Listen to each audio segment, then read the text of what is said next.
What's good? It says we are live. So please let me know if this microphone is coming in clear. If it is, I will continue.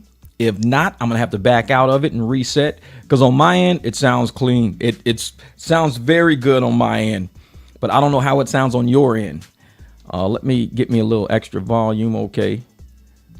I'm running about probably 74. Let me know if this is coming in clear. If anybody's out there. I can also check on my phone. Let me see if I can do it on mine. Live. They won't show me my own live stream. What? You won't show me my own live? Come on now. Oh, I got to go through my other account probably. So let me know if this thing is coming in clear for the people out there.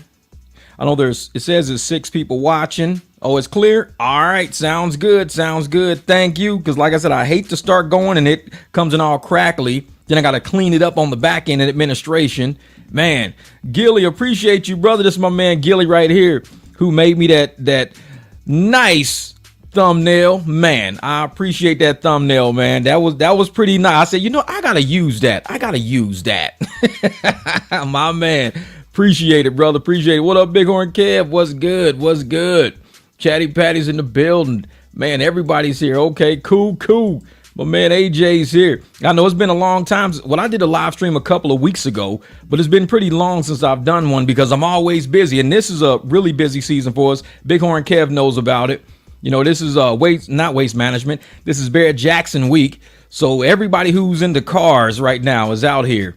And it's money making week. So you're going to see me dropping a lot of rideshare videos to get people inspired to get out there and make money this winter. That's what I'm dropping them for, to get you inspired. It's not to showcase how much I'm making, but it's to show you the possibilities are out there if you get up and leave your house. So you got to get out there and do it. So crashed the car, had to go buy an e-bike. Oh man, that's crazy. Chatty Pass, I'm going to go live soon. There you go. But even before I go live, I want to make sure, I know the thumbnail says, I'm getting kicked off of TikTok for my content. And I keep getting these flags on TikTok for me being AI, like I'm not a real person. And I think whoever's doing it may be doing it on both channels. I don't know, because even on YouTube, some of my videos, they'll get traction, like a lot of views, and they'll just freeze. Like the views will freeze as if YouTube is like trying to process it and reapprove it to make sure it's not what somebody said it was. So there's probably some haters out there messing with me right now, but it's really affecting TikTok because they keep, even when I go through the approval process, it's saying that, no, you still deemed AI. I don't get, like I said, I don't understand TikTok. I don't use it that much. I just got monetized on it. So it's like, I don't know, man. It's crazy. So I'm kind of taking a break from TikTok. I post some videos over there. I might post one a day. I was posting about 3-4 a day. I might post one a day because they keep thinking I'm AI and they keep flagging on my videos, whatever. They just don't like the truth. I say there's probably some Democrats doing it over there getting me. Well, let me turn this fan on. Yeah, it is getting kind of warm. I'm back in the old studio. Well, it's warm. The new studio, I still got to work on the lighting. I'll get it together. Don't worry. I'll get that together. But even before we even get started today, because this is going to be, I got a client landing not too long from now, probably in about 2 hours. So yeah, liberals mad, man. I wanted to make sure I did a little house cleaning. So for Chatty Patty and all you people out there that know, we're going to do a little house cleaning before I really get this live stream started, because I can see my name popping up in different comment strands out there, which is totally cool. I don't mind that, because I tell people, if my name's popping up, that means I'm getting marketing and advertising. I'm almost at 19,000 subscribers, so appreciate you guys for subbing. All you people from TikTok that are coming over, really appreciate y'all, because this YouTube's probably not even your world. It's a totally different world over here, way different. Which is why I got so many videos over here and not on TikTok. But a little house cleaning. Now, there's people out there right now who are scavengers of a situation. Everybody knows the situation. People are being scavengers of a situation right now. I was called back in July about going and auditing somebody's content. So I audited content.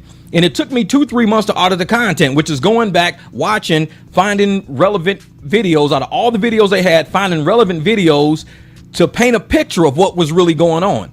I'm an auditor. It's what I do. I'm an accountant. I'm an auditor. So I go back and I grab these videos and I'm auditing these videos. Now, you got to mind, people have been watching these videos for years on this guy's channel, been watching them for years. Never said a word. Well, some of the old heads were saying a word, trying to steer him down a right path, but he just wouldn't go down a right path. So I audited the videos out loud in front of everybody. I didn't comment on his channel, didn't comment on anybody else's channel. I didn't do that. I did my own audit on my channel, dropped all the videos on my channel. So now as I'm opening up the playbook, showing everybody what his plays are, how he's going to move, what is he actually doing? And people started saying, oh, this make complete sense now. Now we see it now. Now you putting this together, stringing it together, we see it now. I put in some work for that. I put in some hard work for that. And now that his channel is exposed, people have figured it out. They know it's a game. He's a narcissist. They know exactly what he's doing now. Now you got these little scallywags and scavengers all in these comments everywhere. Oh, well, barbecue this. Barbecue, he the real narcissist. Barbecue this, barbecue that. See, they wasn't saying none of this on Dante's channel, trying to help his channel or trying to help anybody involved with his channel. They never did that. These scallywags and little dirt bags and shower cap head wearing motherfuckers out there, and I'm real about it. I keep it 100 about it. They want the smoke, so I'm gonna give it to them. You want to be cooked, I'm gonna cook you then. So you come into my lane now. Now you want to try to audit me, trying to tell people who I am. Well, I'm gonna audit you and tell people who you are, because everybody sees right through the shit. You're sat in the cut. You're trying to ask other content creators for collabs because they see a community developing, a community of exposing. They see that developing. We're exposing bullshit out there. We bringing it out.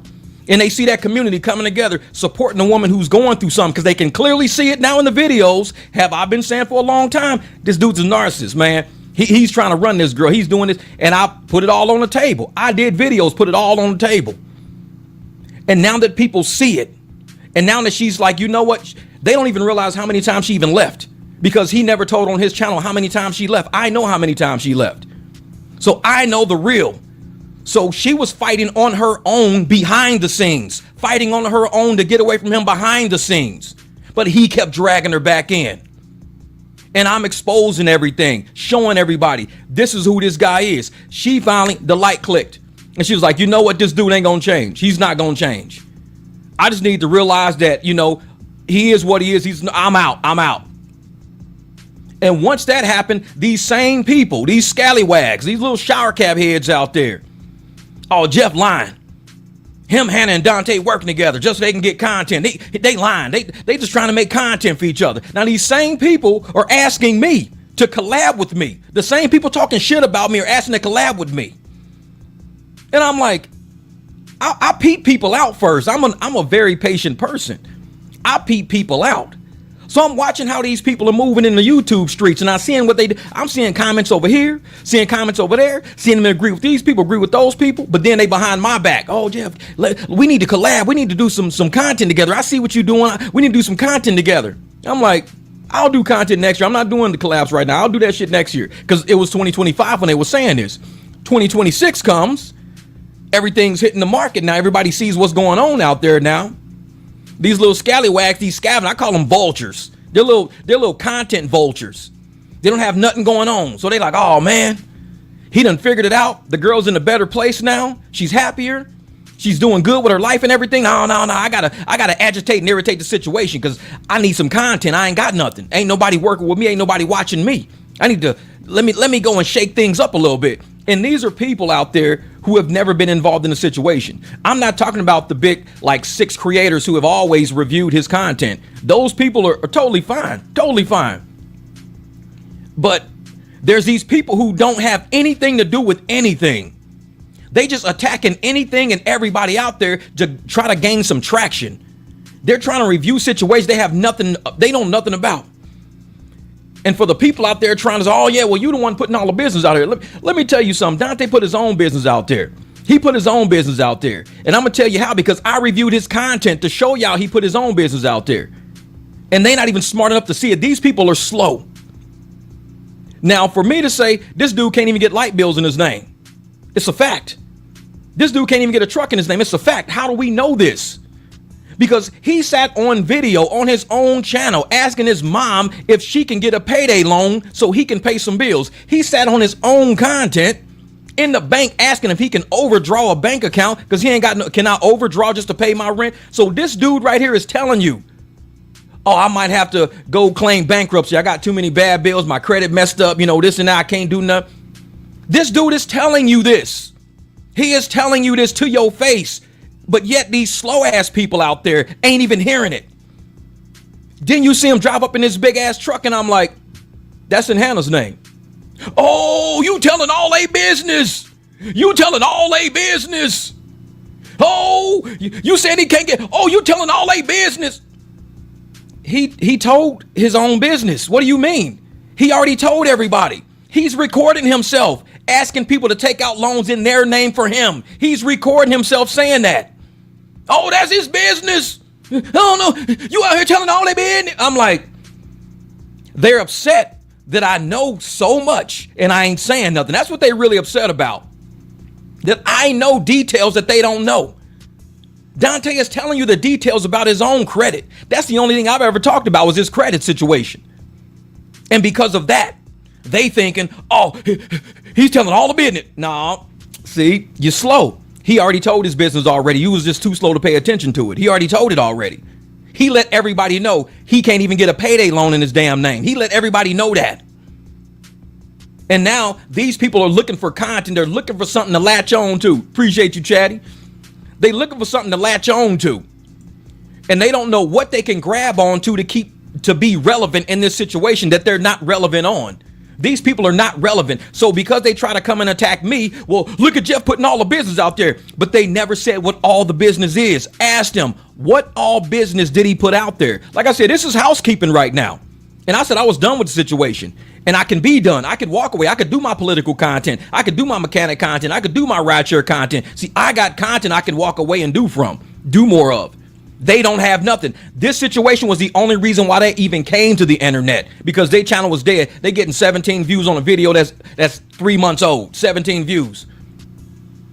So I said, I'm done with the situation. She has to heal. She has to go through things. She's going through a process. She's got to figure out things behind the scenes that I know about. She's got to figure things out. But these people on the internet trying to get relevance. Oh, I was with a narcissist before and I turned around and I married him. So I know it could work. Everybody's situation ain't the same. Do you think because I got a house on the corner, everybody can have one too? So why ain't everybody got a house on the corner? Everybody's situation ain't the same. But this person is running around thinking she's high and mighty. Oh, if I could be with a narcissist, my man is a narcissist, and I could be with him, then anybody can be with him. No, that's not how life works. 50% of marriages end in divorce, but yet you married. So that does mean everybody who got divorced should still be married because you married? No, this person is looking for relevance. They are trying to make their situation the highlight of Hannah's situation.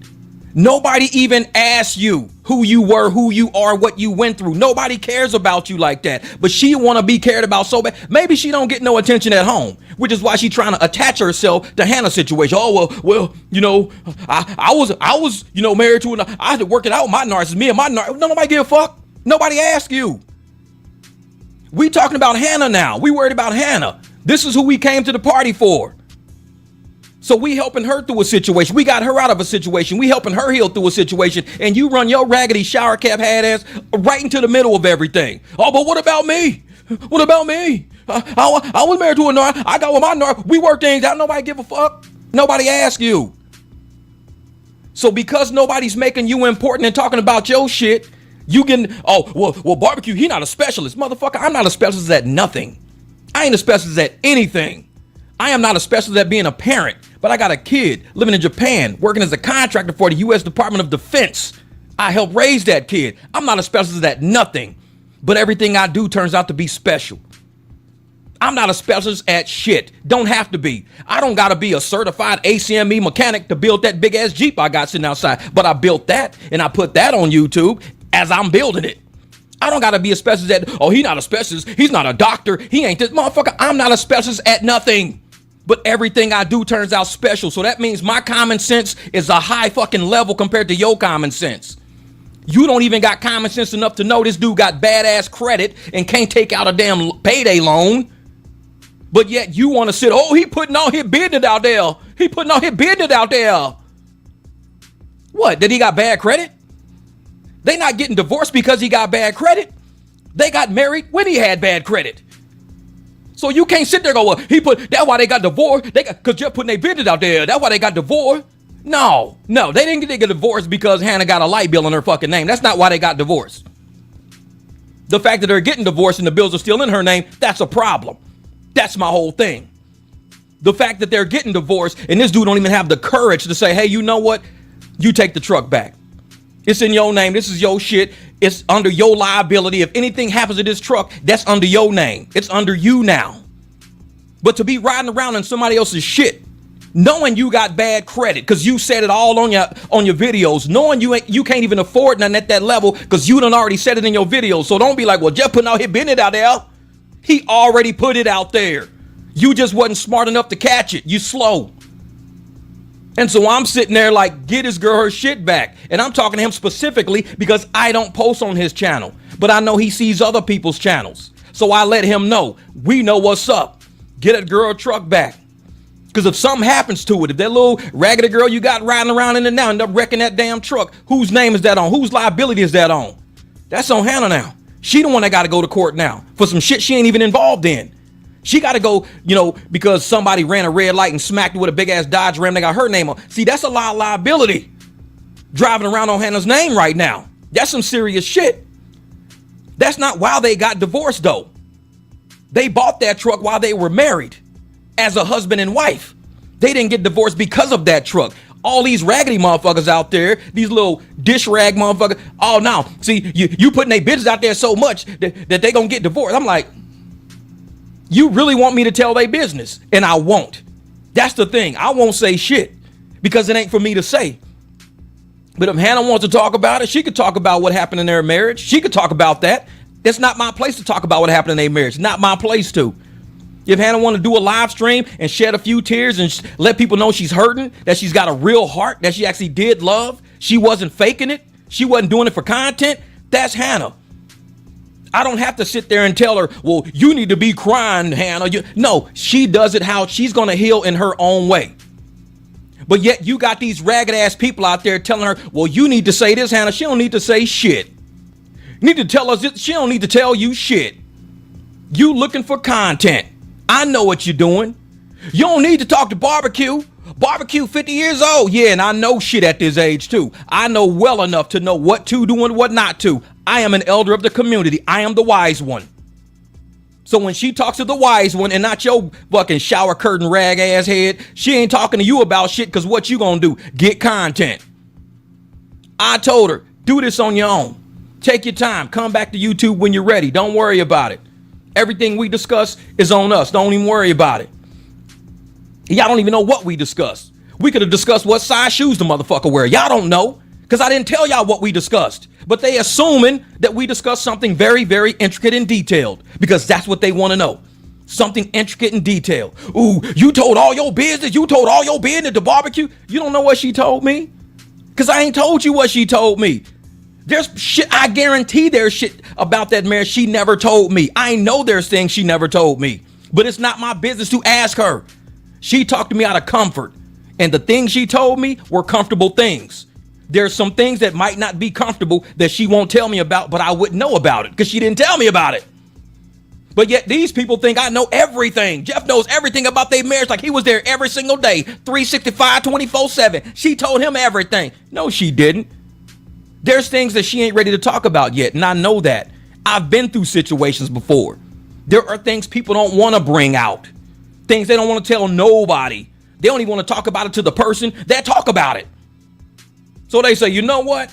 I said, take your time. When you're ready to tell your story, tell it. But I know more than the average person that's out there lying, out there all the time. Oh, well, him and Hannah and Dante, they working together. They working together for content. This is all fake. Y'all know how Dante is. This is all fake. Jeff faking. He being lied to. Hannah cousin Candace, she ain't even real. Candace is fake. She a fake account. She don't even post on nobody's channel. She a fake account. He don't know these people. These same people right now, to this day, same people that said all that shit, to this day, act like they know what they talking about. Barbecue and narcissist. I'm like, is that the best you got? Barbecue and narcissist? Barbecue bald head ass? Barbecue gay? Is that the best you got? That's the best you got to come at me. And you call that cooking? Motherfucker, I will cook you. And I will have you like, why you talk about black women like that? I will have you saying that shit as you go to sleep. So don't mess with me like that. You don't want that smoke. I'm telling you don't. Because I'm a person, I come from the hood. I come from St. Louis. I come from talking trash to people. That's where I come from. I can trash talk all day. And I will have your ass, oh, y'all quit watching this channel because he talk about a black woman like this. He talk about women like this. I will cook your ass and not give a fuck about it. I will. Because that's how I'm designed. So when I'm being nice because I just want to be. I know I could be an asshole. I could be a big asshole. You a bully. Oh, you ain't seen me bully yet. You call this bullying? You call this little weak shit I'm doing, you call that bullying? Oh, you don't want to see me bully. You really don't. Trust me, I will shut channels down. I'll do it. I can bully. So don't ask for it. Trust me, I'm giving you light work right now. I'm giving you light work. We all see through your bullshit. All these, and the funny thing is, most of these women, it's about 5 of them. It's about 5 of them bouncing from channel to channel. They a little hate barbecue crew. Fuck them. I don't care. The hate barbecue crew. And they, oh yeah, well Jeff a narcissist. He would use a handle. He would just use her. He would use her for content. That's the best you got. That's the best you got. Yeah. And he the one who put all her business out there. He put all her business out there. All of her business. What business? Tell me more. Tell me more. What business? What do you know? What do you know about Hannah that I told you? What do you know? What do you know about their marriage? What do you know? All their business? You think their whole relationship was about a fucking truck? That's true. I mean, that's how low IQ, low level your ass is. You would fuck with a dude for a car? You probably riding a fucking bus right now. So you would fuck with a dude for a car. You think Hannah got with this dude for a truck? You really think that? All that business, he telling all her business, it's all out there. I'm like, say it. And that's the thing. The other low IQ motherfuckers that follow up behind them never even stop them to ask, what business? Please tell us. Because you keep saying all the business. What is all the business? Well, he had to get light billed in her name. Well, we know that shit because he always getting lights turned off and getting evicted all the time. That's common sense. He's got bad credit. It's common sense. Motherfucker says it in all of his content. You think somebody with badass credit claiming bankruptcy and shit could just walk into a dealership and buy a truck? I mean, you put 2 plus 2 together and realize the reason how he got that truck is through Hannah, who ain't got bad credit. 2 plus 2 equals 4, you slow motherfuckers. That's common sense shit. But yet they act like it's something amazing for a husband and a wife to go to a dealership and to buy a vehicle. Oh, that's all her business. That's all her business. They went to a dealership and bought it. Oh, that's all her business. Barbecue putting out all her business. Like, man, if y'all don't shut the fuck up. This is how they do. They talk about this shit all the way, all through content. No, they probably gonna kick me off though. I got about another 2 or 3 videos before they kick me off. So they kick you off TikTok? Not yet, but they getting there. They getting there. What up? What up, Candace? Candace is in the building. Uh-oh, Candace is in the building. Now this is the Candace they all said was fake. The people running around talking shit right now about me all said this girl was fake. I'm talking to her on the phone. I don't know how the fuck this fake ass girl got a phone number and can talk to me and answer questions in real time. How in the hell is that even possible? She don't know no Hannah. She just making shit up. She ain't even a real McCurdy. She could just make up that account. All these people that's going around right now talking shit about me was saying this about this woman right here. This woman got goddamn children. Children older than Hannah. And I'm sitting there like, who the fuck are you YouTube ass people? Like, Y'all so invested into Dante's shit, y'all can't even come up for air. Get your face out his butt crack, motherfucker. Come up for air. They kissing Dante's ass bad to the point where they saying Hannah got fake family. How you kissing this man's ass to the point where you saying he got fake family? Come on now. Come on now. These motherfuckers all in it. All in that motherfucking butt crack. All in that butt crack. Yeah, Hannah got fake family. Now I'm getting online trying to stand up for her. No, she got real family. And see, the thing is, her real family, these people got way too much to lose. I'm telling y'all, Hannah is so fucking above Dante. I'm sorry. She is so above this dude. So above this dude. He will never fit into a family like what she got. She will never, he is not on that level. This dude is bus stop level. Bus stop level. These people right here pushing Escalades and shit. I'm talking about new ones, not an old motherfucker one like I got out in the front yard. That motherfucker outside is like 20 years old. These motherfuckers pushing brand new shit. Shit just came off the show floor. Dante family ain't on that fucking level. Not. Hannah did his ass a favor. She did him a fucking favor by saying, you know what? I'll fuck with you. Because she could get anybody in her neighborhood, anybody in the neighborhood next to her neighborhood. She ain't got to go to the fucking dumpster to get a man. Please. She did his ass a favor. And he acting like he the prize.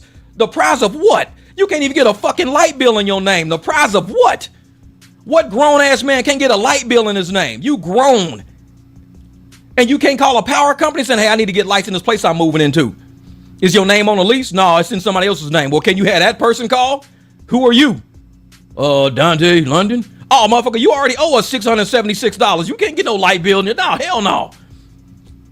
It's like that motherfucker think he the prize. Oh, I'm the prize. I'm the prize. It was like, okay.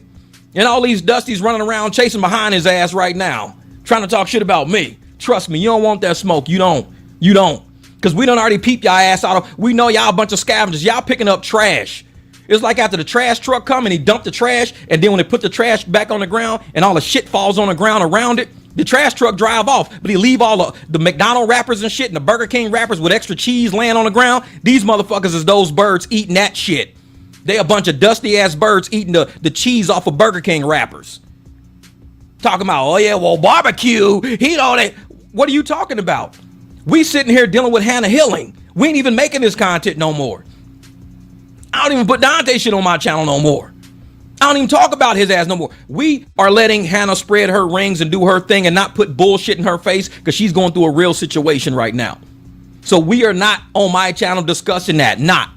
And these dusties are, oh yeah, well the reason why he stopped doing that content is because of me. It's because of me. Because I told him it's because of me.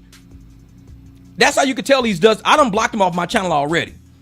And for one thing, I said in early December, I said, you guys, I even did a short. I said, I'm going to start removing content off my channel that don't fit within the algorithm I'm trying to get into. And I told y'all that. And I said, you're going to start seeing a lot of videos missing on my channel. I said that last year. I did a short about it. And I started pulling videos off my channel that were either too low view or in a different part of the algorithm I wanted to be in. Then I said, I'm going to do a whole playlist. I'm going to block out the playlist. So therefore, that's going to be out of my algorithm. It's going to be hidden out of my algorithm. So you guys won't even see those videos no more on my channel. I'm going to bring my TikTok content over. I said that in December. And these idiots is in everybody's comments all over the internet. Oh, it was because of me. Because I told him something. And then he just stopped posting all of a sudden. Cold turkey. He cold turkey because I told him. And he did it because of me. Cold turkey. I'm like, you idiotic motherfucker. You are not that damn important. I have never stopped posting anything because I don't even recognize your ass in real life.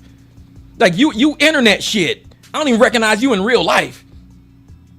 And talk about, oh yeah. And then another girl jumped in. No, it's because of me. Because I said something to him, but then he stopped posting all of a sudden. It's me. It's not you. You didn't do it. I did it. So these motherfuckers trying to take credit for my channel. I'm sitting there like, who are you fucking buzzards? Like, you two fucking raghead ass buzzards jumping in everybody's comments trying to take credit for the content on my channel when I said last year. I did a short last year saying, hey, I'm going to start pulling content off. Hey, I'm going to start doing this and doing that. I said that last year. And they sitting here in 2026, almost in damn February. It's because of me. It's because of me. They want to be relevant so bad. They want to be relevant so bad. They jumping in everybody's comments because ain't nobody on their channel. They all over the damn internet talking on everybody else's channel because ain't nobody on theirs. They like I said, they on the ground eating cheese off the Burger King wrapper. Then they trying to say, oh, we support Hannah. Then they turn around, oh, well, Hannah she need to become correct. She need to this. Wait a minute, what you just saying you support her? And now you're trying to attack her in the next breath because nobody bit your bullshit. Because they thought that if they say, well, I support Hannah, everybody's going to flock to their channel. Ooh, you do? Ooh. We gonna come, I'm gonna sub you since you support him. Ooh, but it ain't do shit for him. So because it didn't do nothing for him, they said, well, okay, that didn't work. Let me go against Hannah now. See if that worked. Let me pull a barbecue play. Let me go against Dante and then see if it worked. Because that's what I did. I didn't jump on Dante's channel and, oh man, you booming, bro. You doing amazing, bro. Fuck him. I researched this content. I was never on this team. I heard of him and never looked at his shit. Just never did. I'm in my genre. I'm in my niche. I do my thing. I do auditing. I do work. That's what I work is what I do. And so now all of a sudden, after I expose him, these girls, they thinking, well, how can we get our channel to pop? What can we do? There's already 5 or 6 reviewers out there. We don't have to have all these new scavengers who eating the goddamn cheese off the Burger King wrapper, trying to get the situation. And I'm starting to see them do that. They starting to put like Hannah's name in their titles of their videos. Motherfucker, nobody know you. You got 389 subscribers trying to throw Hannah. It's over now. It's over. The trash truck has drove off. The trash truck drove off and you sitting there picking Burger King wrappers. You getting cheese and shit off of Burger King. You eating lettuce and shit laying on the ground now. It's over. She's healing. They're going to the next level now. Dante gonna go. If you want to go do Dante content, go do his content now. He's with somebody else now. You use your channel to go promote him and his bullshit now. That's what you can do. But don't sit around us in this community going back and forth, back and forth. Hey, Barbecue, you want to collab with me? Oh, Barbecue, oh, bald head ass, narcissist ass. You know, it was like, oh, Hannah, hey, how you? I support you because I was with a narcissist too. Oh, Hannah's stupid. She needs to this and that. She needs to stop. It was like, wait a minute. Are you left or right? These people don't know who the fuck they are. They left and right. They trying to see who can I get in this community to latch on to me? Who can I get to make a comment to say, ooh, you right. And it makes them feel better. They have nothing going on in their life. Exactly. We support Hannah. Nobody need all that. Nobody need all that. And even when I told Candace the same thing. I said, you know what? I understand. I've been through it. It's a rugged situation to go through. I will not be posting all this fucking nonsense and shit all up and down my channel. I said, actually, I'm going to be bringing my TikTok content over anyways. So this is a good time for me just to be done. Just, you know, if you want to heal in peace and you don't want to see this shit in your face because Hannah wants to support our channels. She wants to support our channels. She wants to come to our channel. She wants to be involved in a community that helps support her. But if she keeps coming to people's channels and all they got is him running around with this new girl with a wig on all fucking day, she's not going to want to see that shit. She's not going to want to watch that video. She's not going to want to be in those comments. So when you support someone, you don't say, hey, we support you. Come to the barbecue. Then you come to the barbecue. I got your ex with his new girl and her kids and everything sitting at the table I'm finna sit your ass at. That's not supporting you. That's fucking with you. So I'm like, why am I going to have all these random ass girls around that this ragged ass dude is bringing around? But I'm saying I support Hannah. This is real shit. This is not content. Dante drugged these people in. He did that. He brought all these people in. These people didn't ask to be online. He brought these people in. He's trying to record everything. And you know what I also heard? And I didn't even know this. I think Renzo told me this. I ain't even know this. You know this ragged ass dude. This raggedy ass dude, just for the sake of content, just for the sake, he actually recorded his ex-girlfriend's abortion. I didn't know that. Because see, I don't look at his content. He actually videoed and made content of an abortion. This is how sick this dude is when it comes to YouTube. How much of a narcissist must you be that you want content so bad you're going to record a woman's most vulnerable point? Leo's mom. That's what Renzo said, Leo's mom. So if you sitting there, this woman is at her most vulnerable point. Something this woman has to have in her head for the rest of her life, that this child could have grew up and became a senator. This child could have grew up and became, a major musician. You don't know. You made the conscious decision at that point to end a life. You made that decision. And this fool recorded it. He recorded her going through all that shit for his channel, so his channel can go viral. This dude is sick in the head, man. And they wonder why I don't support people like him, because there's so much more levels to this dude. He's sick in the head. And y'all saying, oh, we support you. God got you, Dante. No, God don't got that. He don't got that. I know God, and God don't got that. He don't got that. That's satanic shit. The stuff he's doing, that Jezebel spirit, all them satanic spirits he got in his body, that's what makes him do all the shit he's doing. And they want to sit up there and say, well, the reason why he with a new girl is because Hannah talked to barbecue. That's why he with a new girl. No, he's with a new girl because that's the shit narcissists do. It ain't got shit to do with me. Whether she talked to me or not, he was going to do the same shit because that's what he does. Look at his content. It's what he does. He even says it in his content. Oh, I'll be on Facebook. Oh, I'll be DMing these girls. Oh, they love your boy. Your boy handsome. They love your boy. That's what he do. But they gonna sit up there, oh, the only reason why he went to the other woman is because of barbecue. It because of barbecue. Funny thing, I apologize to Hannah. I apologize to her. Never talked to her. I apologized to her. Never talked to her at all. All she did was say, thank you for the apology. That's all she ever said to me. And she said it on a comment. Thank you for the apology. This and that. Do you know this motherfucker went ballistic? He went nuts because she said, thank you for the apology. I apologized to her. She felt grateful that I apologized for the wrong I did. She just felt grateful for it. This motherfucker was going nuts because she felt grateful about something. She finally had something to truly feel grateful about. Had something to feel good. Because do you think he thought she felt good about him?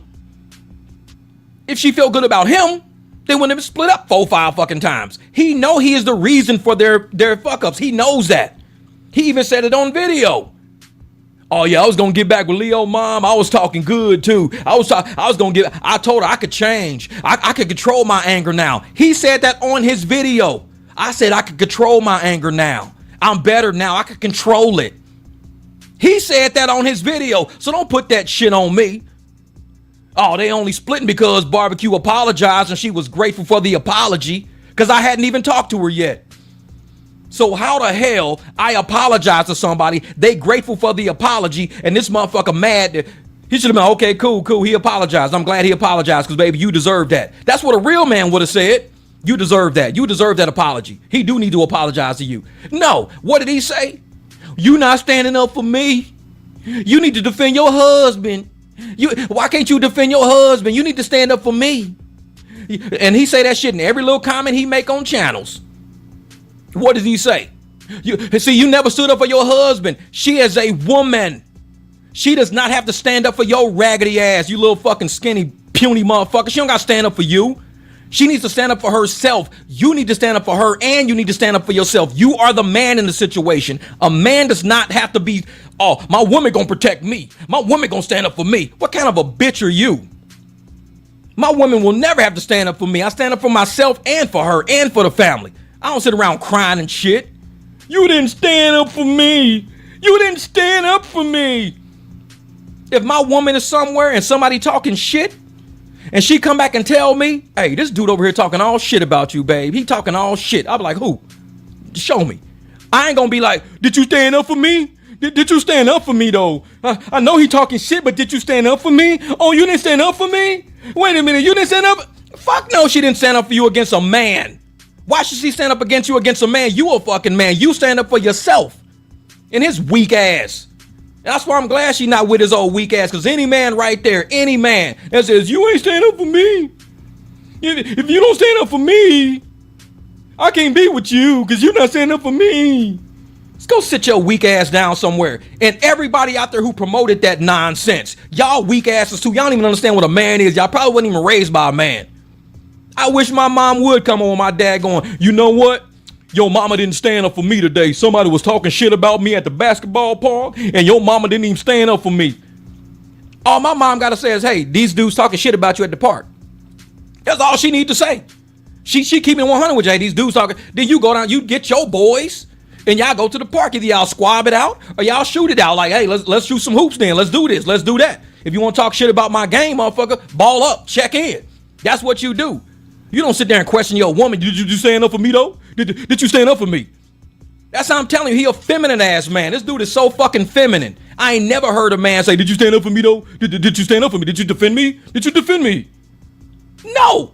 And she should have said, hell no, I didn't defend you. Get your ass online to defend yourself, you little bitch. I hope she said that to him. Call his ass what he is. And that's what I'm saying. Yeah, he fucking scared of bugs and shit. Got the nerve to ask this little ass girl, Hannah a whole goddamn 98 fucking pounds. And this motherfucker Slim Jim looking ass walking, oh, you defend me? How come you not defending me? I'm like, bro, no, we're not doing that. We're not doing that. We're not going to put the responsibility of your pride and your ego on this woman who already had a great life before your scraggly ass came along. We're not putting that responsibility on her. Check yourself. And now you got this woman right now. Riding around in her truck and shit. Well, she defended me. How about she defend you and go say, let's refinance this. Let's get this truck out of Hannah's name. And I'm going to defend you, baby. I'm going to put the truck in my name. Let her defend you a real way. Because all these words ain't shit to me. They ain't shit to me.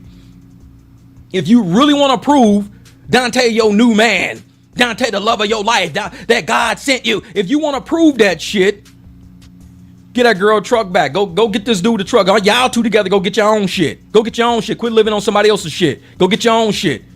Because see, these people fake, man. They phony as hell. They fake. I don't do that. Yeah. Yeah, exactly. It says people was literally saying they was going to wait until Dante speaks on the allegations. I told him don't hold your breath. Because he know all this shit's true. He know everything in here is true. He ain't no fucking man. How many videos you make? I'm just trying to be a man. One day I'm going to be a man. I'm just learning more and more every day how to be a man. Because you ain't no fucking man. A man will never, ever ask a woman, go defend me. Go down the street and go defend me. Like, who the fuck are you, you little weak ass? Go defend yourself.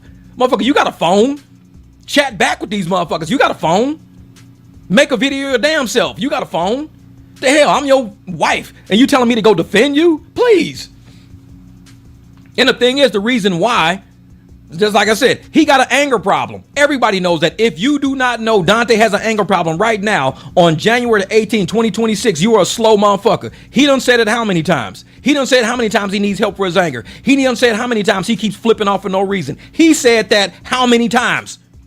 Now we're in class. Speed up. We're in class. Get your exam paper out. If somebody tells you that I got an anger problem, I'm always blowing up at people. I can fix it. I can adjust it. I know how to handle it now. Do you think that person is an easy person to have a conversation with? The check boxes are yes or no. That's it. So these motherfucking Dusties, they check yes. Oh, yes, they're easy to have a conversation with. I can have a conversation with that person. No, you can't. Because the people that they claim they love, they can't even have a conversation with. And you a damn stranger. The people they say they love, they can't have a conversation with. And you are a stranger. Trust me when I tell you, if somebody you claim you love, you can't even have a conversation with and involve your heart into that conversation, either you don't love that person or you just fucked up. One or two. There's no other way about it. Because how you gonna tell me you could talk to a stranger? If you got a true heart, you can talk to somebody you love and you can talk to a stranger. That's people who make easy friends. That's people with a good heart. If you shitty, you can't talk to people you love, but you ironically can find somebody new to talk to anywhere you go. How does that work out? Narcissist right there. Narcissists never go. Yeah, exactly. And I'm sitting there like, you can go out and make friends everywhere you go. You can go out and make friends at the grocery store. You can make friends on the internet. You can make friends. But the person who you say you love the most, who is sitting on your couch in front of you, you say the most evil shit to. You can't talk to that kind of a person. You can't have a conversation. That person needs help. That person is mentally sick. Because how can you leave your house? Talk to somebody nice at the mailbox. Talk to somebody nice at the gas station.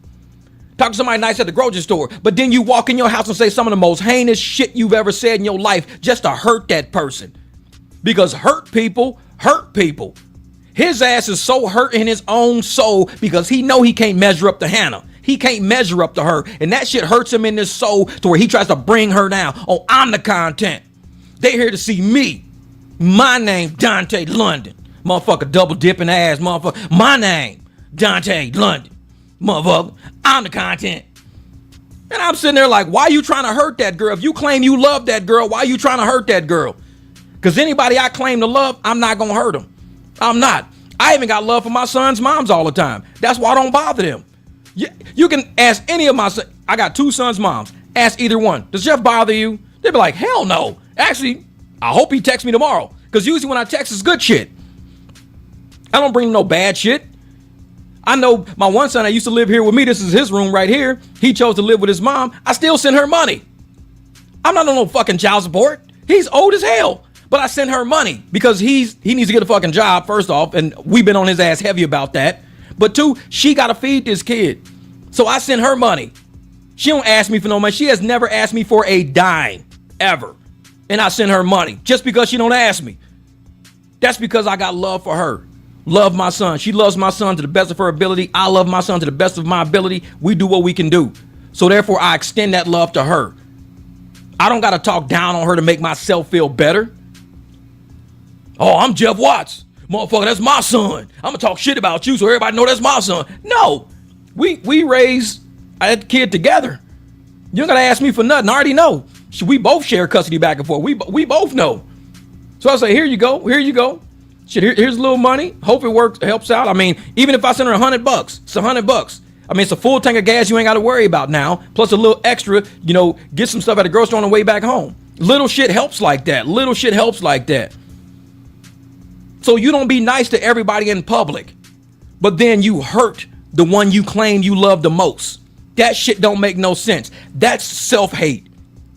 Because if I come into my home and everything in my home I hate more than everything that's outside, then that's something in me. See, Dante hate gonna follow him no matter where he goes. No matter what girl he's with, he has the same level of hate in his heart. He can't escape it. It's a narcissist. It's a fucking narcissist. He can't escape it. Thanks, Tiff. So you a real one, Jeff. Oh, I'm serious. I'm serious about it. I take care of shit. But see, Dante, he got so much hate in his heart, hate in his soul, all these fake ass wooden teeth fucking smiles. Y'all seen all his videos? Yeah. We gonna go ice skating. Yeah. I hope my wooden teeth don't freeze over and fucking crack off like a plank. Yeah. Nobody give a fuck about you. All them fake ass smiles, them the same fake fucking smiles he done had in every video he's done with every guy. Oh yeah. Yeah, we gonna eat some pizza in the car. We gonna eat some pizza. We gonna go get some coffee and eat some pizza in the car. Yeah. Yeah. Nobody give a fuck about your wooden ass teeth. He's got the same level of shit in his heart that he's gonna have with every damn girl he's with. And that's the sad part. Everybody wants to try to put it on Hannah. Well, it's because you talk to other people. Same shit Dante was saying. You always going to your family. You always going to your family. And it's funny because that Jay Young little comment, there was well, maybe if you stop going back to your family all the time, how would Jay Young know that? See, Dante, he putting his own shit on people's channels and y'all not even catching it. Y'all not even catching it. That Jay Young dude was Dante. Everything he was saying, how would he know? And I knew that because there's things that I know that he wouldn't know unless it was Dante. Because I know Dante didn't tell some random ass person online. Hannah didn't know who that person was. I didn't know who that person. So how is everybody that knows shit is seeing this Jay Young person, but we're like, how does this person know? Because that's Dante. Because Dante didn't go tell nobody. So that Jay Young is all, yeah, well, maybe you stop going back to your family all the time. If you just talked it over with your husband and stop going back to your family all the time. See, that's what a narcissist does. He wants to isolate you and then make you think you in the wrong for not staying isolated. If you stay isolated and you allow them to manipulate you and control you, then they're happy because they want somebody to manipulate. Exactly. That Jay Young said Hannah don't have a degree. How would they know that? Because that's Dante. It's Dante. And so once he knew he couldn't manipulate her because every time she go back to her family, they talk sense into her. They know that she's confiding in people because she's not holding all that hate and harbor in her heart.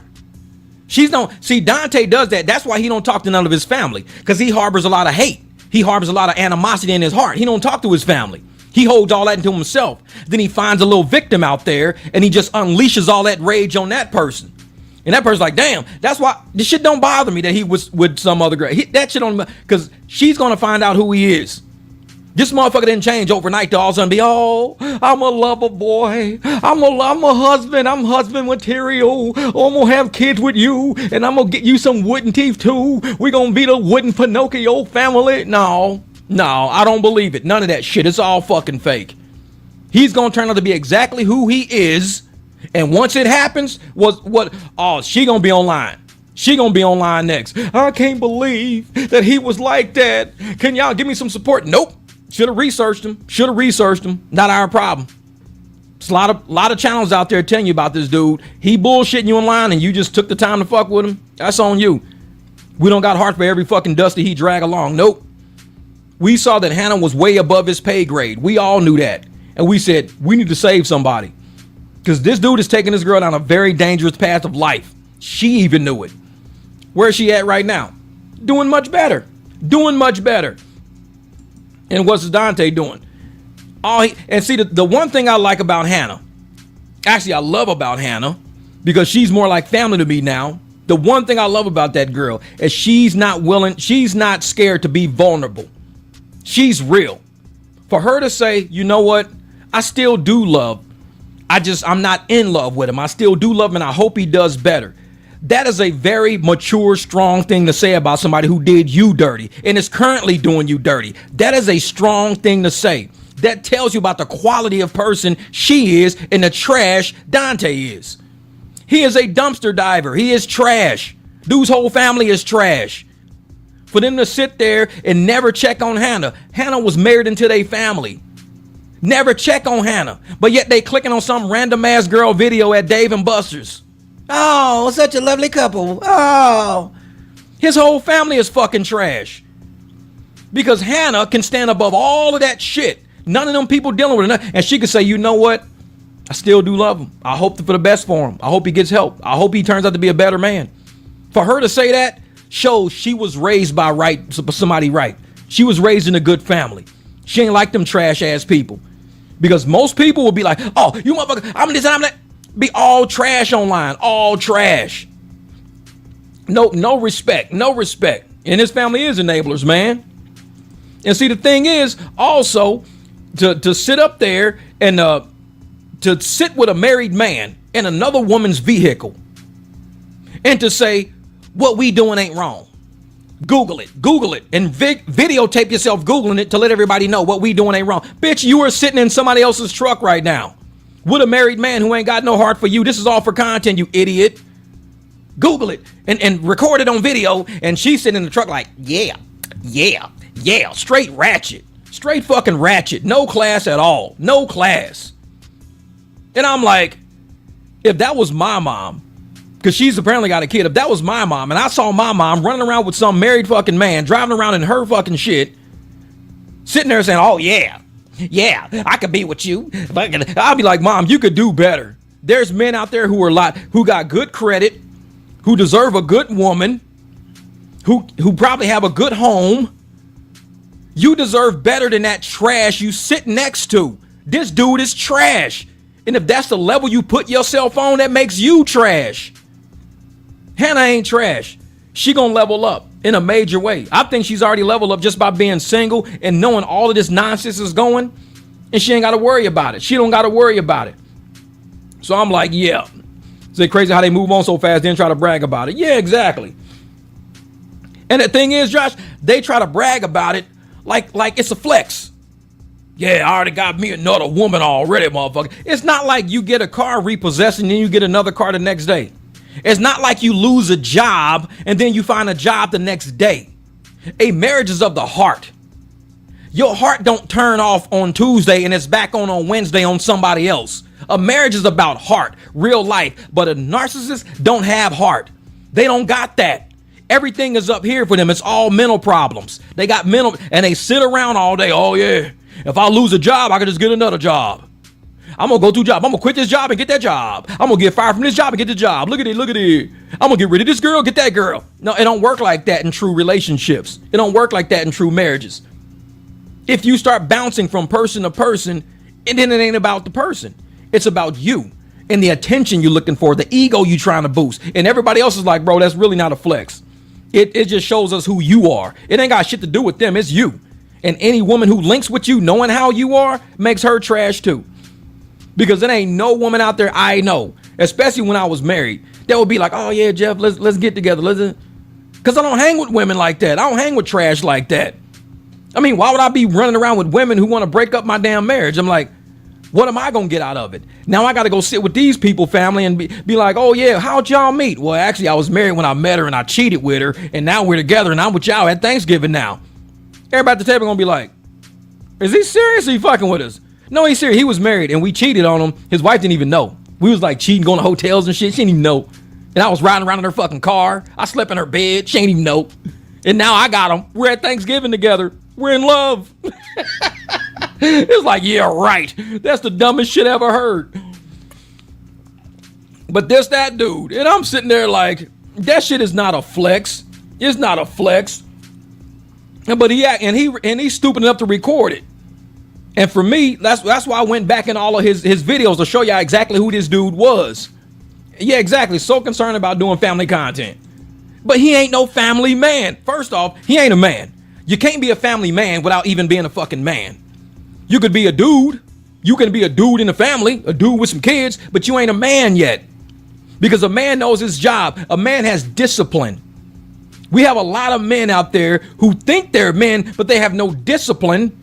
And they out here doing dumb shit, but they think because they were born as a male, it makes them a man. No, you a dude. You ain't a man. A man is a level. You a boy and you grow into a man. A man is a level of maturity.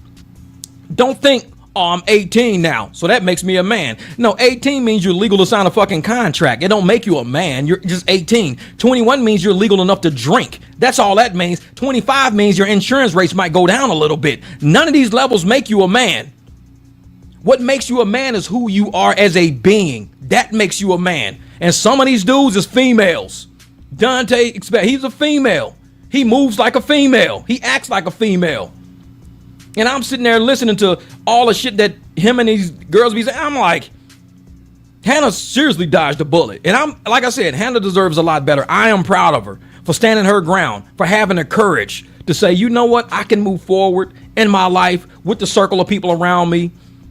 Even when you got, shower cap head ass girls in the comments, you don't need to listen to Barbecue. He 52. You need to listen to me because I married a narcissist. So me and you need to be friends. Like, no, bitch, you need to go to a therapy group and get that fucking shower cap off your head. They just think if we're passionate about say, exactly. I'm like, man. And that's the thing, man, that whole situation, you know what I'm saying?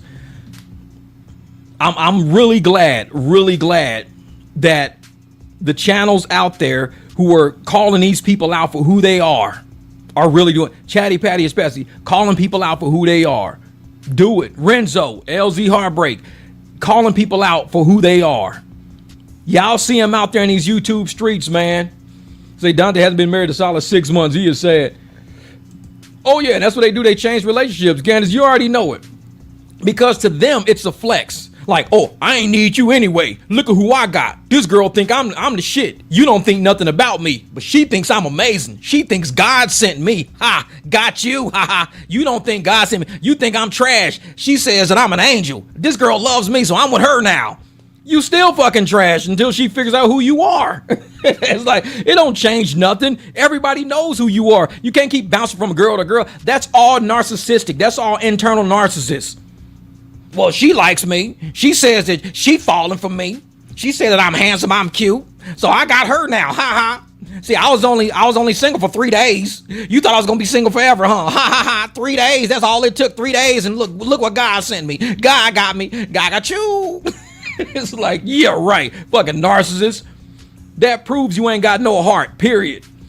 Because I'll tell you right now, and I know all the shit they've been through and everything else, but I will tell you right now, if you truly love somebody, treat them better than how you would treat a stranger.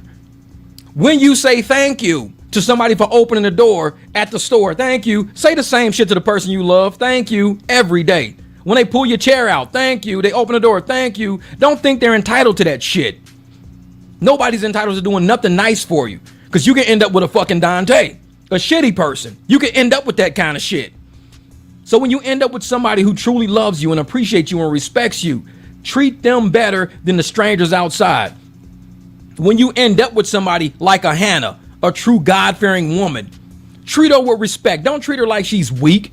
Oh, you weak. I could walk over you. I could talk shit to you. I could talk down to you. Because the day you lose her, you're going to be fighting to get somebody equal to her.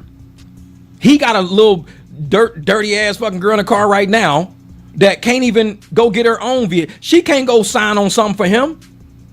She can't get no apartment for him. She can't do shit for him except make him on the internet, because all these little incels on this fucking channel, all these little dudes sitting around playing Call of Duty all day. I wish I had a girlfriend. I wish I was like Dante. He gets girlfriends all the time. Man, this guy can have a wife and go find a girl. I wish I had a girlfriend. Call of Duty sucks. Those are the kind of dudes that watch his fucking channel. And that's what he's doing content for them. Because for dudes like me, I wouldn't watch shit like that. I wouldn't. Because I'd be like, bro, this shit ain't adding up to, all your content don't add up to shit. It add up to you walking into a basement every fucking day. It adding up to you asking your mom for a damn payday loan. It adding up to you going to another job after you got fired from the last job for trying to do content. That's all this shit is adding up to. And he like, yeah, but it's content. I'm a content creator. No, you're an idiot. It's a difference. You're an idiot. There's other levels of content you can do out there. But you got to have intelligence to do those levels of content. I could do Dante content all fucking day for the rest of my life. 2,000 views, 3,000 views. Oh, you milking Dante, bro. You got 2,000 views. You milking Dante. Bro, I can get 2,000 views in like 15 fucking minutes on other content.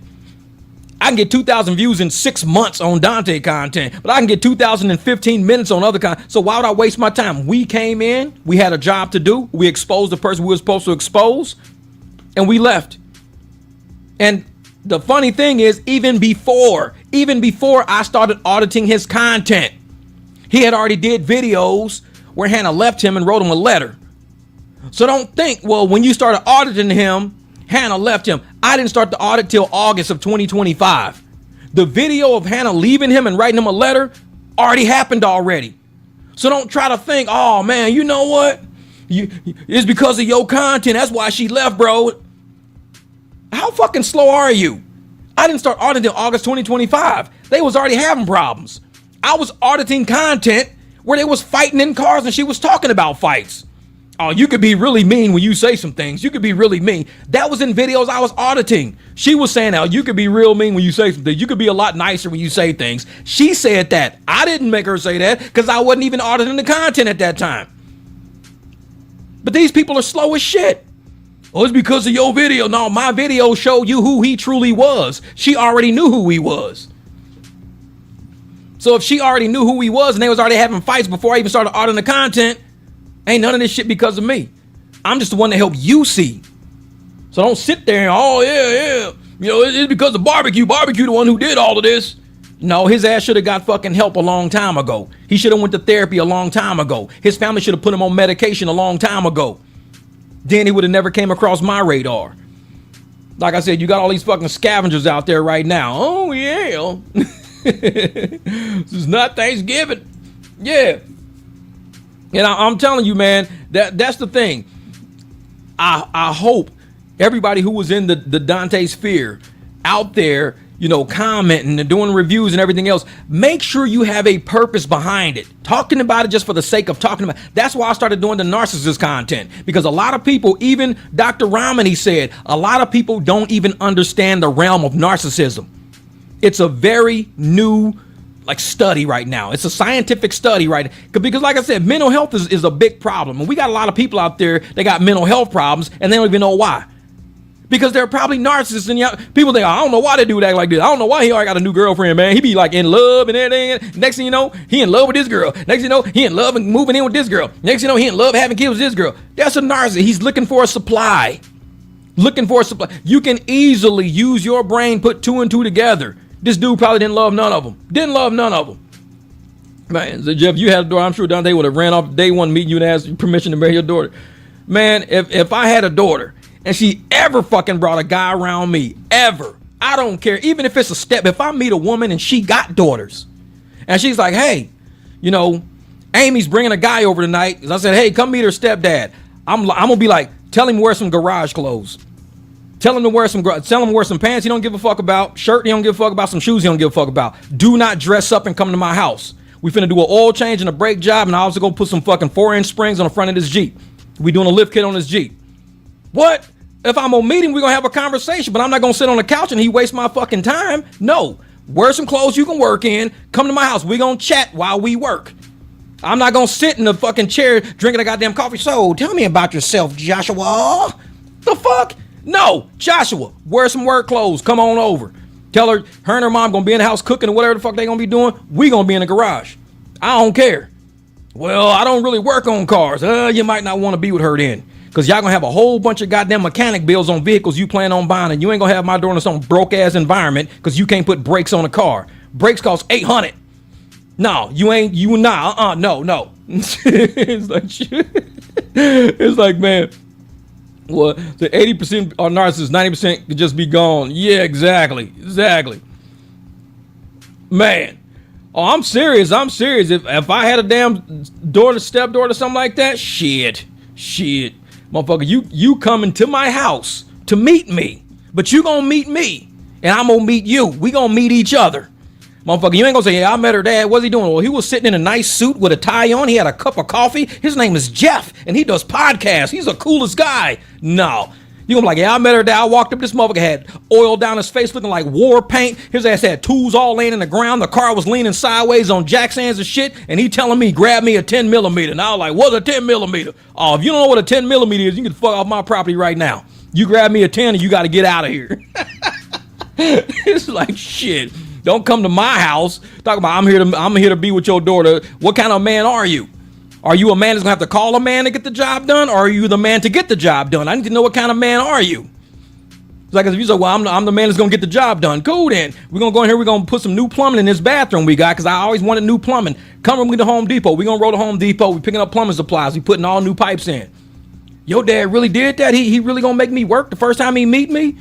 That's how he meets people. Sorry. It's like, you gonna go to the stores I go to. We going to Home Depot. We going to Lowe's. We gonna go by Harbor Freight. We gonna stop by AutoZone and pick up some shit on the way back. We gonna have a whole day together. Because if you talk about being with my daughter, having kids with my daughter, marrying her, moving into her fucking house, are you the man that's gonna get the job done, or you gonna have to call a man to get the job done? Because I might want to have to call the guy that you calling to say, hey man, you want to be with my daughter? Because this motherfucker can't do nothing. He's trash. It's like, shit. Well, sir, I really don't do anything. You know, I do stock options. I do stock options in games. Can you put brakes on a car? No. Well, how you doing on stock options? Are you a millionaire? No. Then you wasting your fucking time. It's like, shit. Get off my property. So they don't make them like Jeff no more. No, I'm serious. I need to know if you're a real man. I need to know who the fuck are you. Like, you meeting me too. If you're going to be in my family, you're going to meet me. Because I don't need you calling me, hey, stepdad, can you help me rebuild my transmission? It's kind of slipping in third gear. No, I want you to call me to say, hey, I got the transmission out the car, Jeff. Hey, man, can you help us rebuild it? I'm like, oh, you already got it out? Yeah, I got it out. Shh, dude, I'll be over there in a minute. Let me know that you at least went that far. We got it out the car, but we just don't know what to do with it. All you need to tell me, as long as you got out the car, I'll rebuild it. I'll be over there. It's like, shit. These motherfuckers sitting looking at the car. Well, I don't know what to do. You know, I took her to PF Chang's. We had a great dinner. We had an amazing meal. I don't know what's wrong with my car. Then you need to call a man to be with my daughter because you ain't the one. You need to know if your transmission is slipping. You need to know how to maintain that shit. Don't mess with me. Because we running out of men, man. We're running out of men. We are really running out of men. And I really think in my heart of hearts, after Hannah bees around a group of us, I mean, she's already around her dad, her brothers, and everybody else. Once she gets around what real men truly are, because Dante don't got no friends. He don't got no friends because he's not a real man. He hangs with women. He chases women. This motherfucker probably hang out in women's dressing rooms. He does not want to be around men. We already know narcissists. We did the review on narcissism. Narcissists do not like male authority. Narcissists cannot be around other men. They can't be. They need to be around women because they exert control over women, and even narcissistic women. Narcissistic women are never really good friends with other women because they're always trying to take over everything. It's hard to fuck with a narcissist. So Dante, he would never hang around men. This is not what he is. He's not that dude. So hopefully Hannah, she's, seeing how real men are. Not that she don't know any real men, because like I said, she knows real men, but she thought she could get this guy and he could turn out to be something different than what he was. She married him. Now she's got to get rid of him. The reason why is because didn't quite turn out to be who she thought he was. She was in love with an illusion. Oh, this might be a man. This might be a man that I can marry. This just might be a man. That's what she thought. This dude ain't no fucking man, though. I highly doubt his ass has ever even walked into a parts store. Ask him, where's AutoZone at? I know AutoZone's, Napa's, CarQuest. I know all the off the top of my head. I just drive to them. I don't even got to look them up on the internet. I know where they all are because I've been to all of them. I even know where the 24-hour AutoZone is, way over on 73rd Street. I go out there and get shit. I'm like, you know what? I got to go get some parts. I cruise way the fuck out there. Oh, 73rd Ave, not street. But it's like, if you don't know men things, but you want to marry a woman, maybe you should just stay gay and have female friends. Just stay gay, have female friends. But you don't got to marry them. That's what Dante needs. He just needs to have female friends. He needs to be who he is, and just have female friends. That's it. Y'all go get y'all nails and shit done. Go get y'all hair done. Go fucking shopping for clothes and shit. Because even his ex said, oh, he loves to shop. He loves them all. Yeah, this motherfucker, he don't like, I bet he ain't never took nobody to a parts store. I guarantee he ain't never been to Harbor Freight. Ask that motherfucker, has he ever been to Harbor Freight? He'd be like, Harbor what? Harbor Freight. It's where some cheap shit is, but they got some good shit in there too. I got a big ass goddamn engine stand from Harbor Freight. I done had that shit for you. I got a welder I got from Harbor Freight in 2013. I got a welder in St. Louis, right on Watson Road. 2013, that welder is still in my garage putting in work. I actually got a welding job coming up pretty soon. He just hit me up, said February is going to be a good time for that welding job. I said, all right, bet. I said, I got to go over to the steel store and start getting all the steel supply list together. But that's what it is, though. We don't have men out there no more. So hopefully, not only Hannah, but all you women in the group and all you men in the group, the same way. We can always be better at who we are. We can always be better at who we are. And I don't mind people telling me I can get better, because I know I can get better at everything. Welding, I can get better at, working on shit. I can get better at buying shit. I can get better at finances. I can get better at anything. I'm never a complete person. But a narcissist, that's the thing. They think they're perfect. They think they're already done. Oh, I ain't got no problems, motherfucker. You got the problems. Just like he was in the car telling Hannah that day when I did that video. And what was he telling Hannah in the car? Oh, you got to get your shit together. She was like, yeah, he teaching me so much. I got to get my shit together. And what did I say in that video? I said, this dude is a narcissist. He's got this girl so gaslit, got her thinking. I was like, and I even said in the video, she is from a good family. She's from a good home. She's from a good place. But he's got her thinking she got to get her shit together when his shit ain't even together. How you going to tell somebody else to get their shit together when you ain't even working on you? It's like, come on now. Come on. But he think he's perfect. That's what a narcissist does. Oh, I'm perfect. I don't need enough shit. I'm good, motherfucker. You got to add up to me. I'm good. No. Hey, my man Steve said, I am all that is man, but also room for improvement. That's me. That's me all day, man. And I do that, man. I got lists and shit around here, and I talk about different things about myself that I need to work on. Like, I am I used to be strict with animals. Like with pets, I used to have pet cages. I even got pictures of my dog in a dog cage. When I used to have an apartment, I would put him in the dog cage and everything. But now I'm like, you know what? I'm more lenient. I don't own a single dog cage. I learned that dogs are going to be dogs. They cannot be kids. They're not children. You could train them, take them to training, put some money into it, but they don't understand English like we do. So I stopped being so hard on my dogs. Man, life is easier. They motherfuckers done ate my shoes before.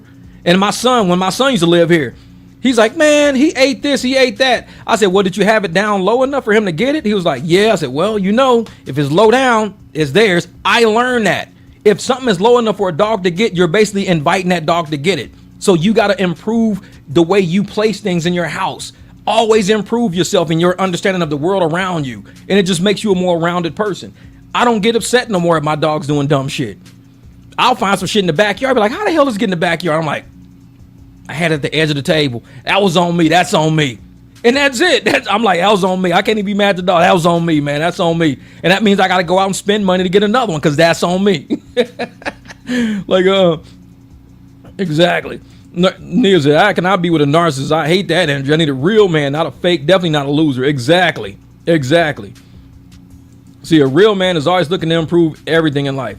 That's right. And we also, in the Cod Show Sports, was that the Cod Show Sports? I'm trying to see what that name is. The Cod Show Sports. Yeah, but, so would I get a St. Bernard? Yeah, I would.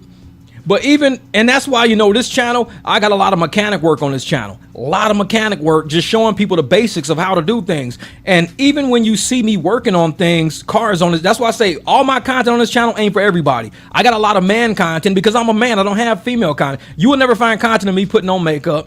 You won't find content of me like fashion and dressing and shit. I don't really do that. I just don't care about how I dress. But you will find me teaching male aspects of just life. And I show people how easy it is to put brakes on a car, how easy it is to take a transmission out of a car, how easy it is to clamp something down that was harder to clamp, how easy it is to even diagnose an issue, because it may be transferable across platforms, across cars. You may say, well, I don't know what's wrong with my evap solenoid. So I got a video showing how to test the evap solenoid. And it works with all evap solenoids in all cars. The way I tested it, people on that video was like, bro, you just saved me a ton of money, man. I wish I'd have found this video. And people go, dude, this is the best video for how to test an evap solenoid. I teach people how to do things. If we take our cars to a shop, we could be out $600-700 because we didn't test the evap solenoid. And all of a sudden, we just spent $600 and people's like, yeah, it was this, when it really wasn't none of that. You could take the evap solenoid. I hooked my evap solenoid from my Jeep to my motorcycle battery and it clicked. So I was like, okay, it works. It's getting power to it. It works. That was all I did. But people take it to shops and they be like, dude, why the fuck did I just spend $600 because my evap code popped up and I could have just did this? Man, I wish I'd have found this video. I teach people, man. Like I said, every video on my channel is not for everybody. It's really not. I talk a lot about politics because I want people to use their brains and not their skin color. I want you to think things through. And we're not expecting to mess with your makeup. Exactly. Shit. And the thing is, Katrina, I just this year started putting medicine in my house. Well, it was last year in 2025 because I don't have any medicine. So when somebody would have a headache or whatever, I don't have no aspirin or nothing in my house. It's like I don't even take medicine. So I decided to start buying medicine. So I bought some Advil or ibuprofen or something. I don't even know what it is. I think it was ibuprofen. I don't know. I bought something. I put it in the medicine cabinet. I got Band-Aids. I bought a whole little medical kit. I got alcohol. I got peroxide. Oh, Cody Show. Oh, the Cody Show. Oh, there it is. The Cody Show. That's it. The Cody Show Sports. All right. So, man. This don't have tampon reviews. We can soak up some oil with tampons around. That's about it. Your hands went out. Thanks, Katrina. You're handsome without makeup. I'm gonna wear lipstick. Like, shit, man, what's up? Have some black lipstick on, looking like a juju. I'm a juju. No, I talk a lot of things on this channel, and it's like I said, it's truly like a barbecue. When you walk into a barbecue, these people over here might be talking about, going fishing. These people might be talking about, buying a new car. These could be our kids. It's truly a barbecue where you walk in and there's no true direction, no true table. You come in and you just family. We talk about whatever. And we're okay with disagreeing. Like I said, I was married to a Democrat before, so it's not that I hate Democrats. I just have a different mindset on how I believe that we should probably live in this world. Like, I like to work. I'm just a worker. And I knew that even once I retired from corporate, I was going to have to work twice as hard just to get as far as I am.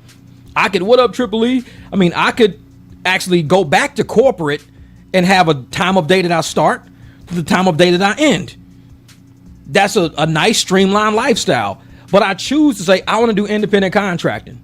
I just want to go and do something. And so I wake up, I go through my messages, I book rides, I, look at the app to see if any offers are out there. I mean, my day is packed. I do mechanic work for people. I got, catalytic converters showing up for this one client. It's what I do. And so, love your channel, keep up the content, good work. Yeah. Thank you, brother. And like I said, and I'm one of those people that I don't mind, working. I'm not a channel that's going to tell you, well, why y'all working? Stop working. To me, work is benefit. Work equals benefit. But you got some channels out there telling you, quit your job. You don't need to work. We don't need to work. We just need to travel the world. Those are lazy-minded people. Those are entitled narcissists. When you look up narcissism, the first thing you see is entitlement. A narcissist feels entitled to what everybody else has, but don't want to put in the work that everybody else puts in because they feel they're better than that. They don't think they should be working. They shouldn't start at the bottom. When I first moved to Vegas, I had over 4 years of accounting at Drake University already in my soul. 4 years of accounting in college. Already worked for the Iowa Department of Natural Resources for 2 summers straight. So I already had accounting. I had auditing. I had all of that in my soul already. I got to Las Vegas. The first job I had in Las Vegas was a paint truck delivery driver for Sherwin-Williams for $6.32 an hour.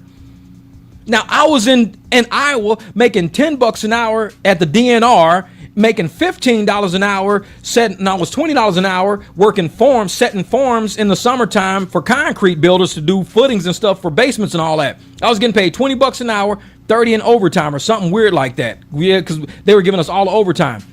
I went from doing that in Iowa, making that much money in Iowa, to making $6.32 an hour working at Sherwin-Williams in Las Vegas. See, most people will be like, why the hell would you do that, motherfucker? You working backwards. No, because you're not thinking. I took that job because if you're going to make me a delivery driver and I'm delivering paint all over town, first, because like I said, I had just moved to Las Vegas. You're teaching me the layout of the town. You're paying me to learn the streets. I'm learning the streets. I'm learning businesses. I'm learning parts of town. They were paying me $6.32 an hour to learn Las Vegas. I didn't have to drive around Las Vegas and learn shit. So Sherwin-Williams said, we'll hire you, knowing I just moved here. I don't know shit. This dude Javier, he would draw me maps. He said, okay, this is Las Vegas Boulevard. When you get to the end of the boulevard, there's a street called Russell Road. Jake's Crane sits back here. You got to cut through the desert because there's no road there yet, because Russell Road hadn't even been built yet. So they would draw me maps and say, cut through the desert and you get to Jake's Crane and you drop all this lacquer off at Jake's Crane. All right, cool. No problem. No problem. They were paying me to learn Las Vegas. I worked for them for almost 6-7 months. And I met this guy, Augie. Augie was a contractor for Lewis Homes. So Lewis Homes was actually, his wife Rosie worked at Lewis Homes. So as I'm delivering all the paint to Augie, he's like, man, I see you up here all the time. I say, yeah, I'm from Iowa. I'm actually I'm going to get my accounting degree. I'm this and that, blah, blah, blah. And he was like, oh, if you look for an accounting job, my wife's job, they just posted an accounting job. That's what a delivery job will do for you. At $6.32 an hour, you will find all the connections you need out there. Why do you think I'm a driver right now? Because I understand what delivery did for my life. People say, well, why did you go back and be a driver? I get paid $400 for like 2-3 hours of hanging with somebody. My friend the other day, she got almost $600-700. And I think she only had 3 hours. She was with somebody for 3. And this is a girl with a big old truck just like mine. She got, let me see if I can find it in here. This is what she ended up getting paid. She sent this to me and I was like, what the fuck? This girl, bam. This right here. I'm going to show y'all what she got paid. And she probably don't care. She ain't even online anyways. I don't care. She got paid $567. And that was for about 3 hours of work. Then she got paid $101 for 1 hour of work. So she got $567 for about 3 hours. And she wasn't even driving the whole time. She dropped them off and had to wait till they finished dinner.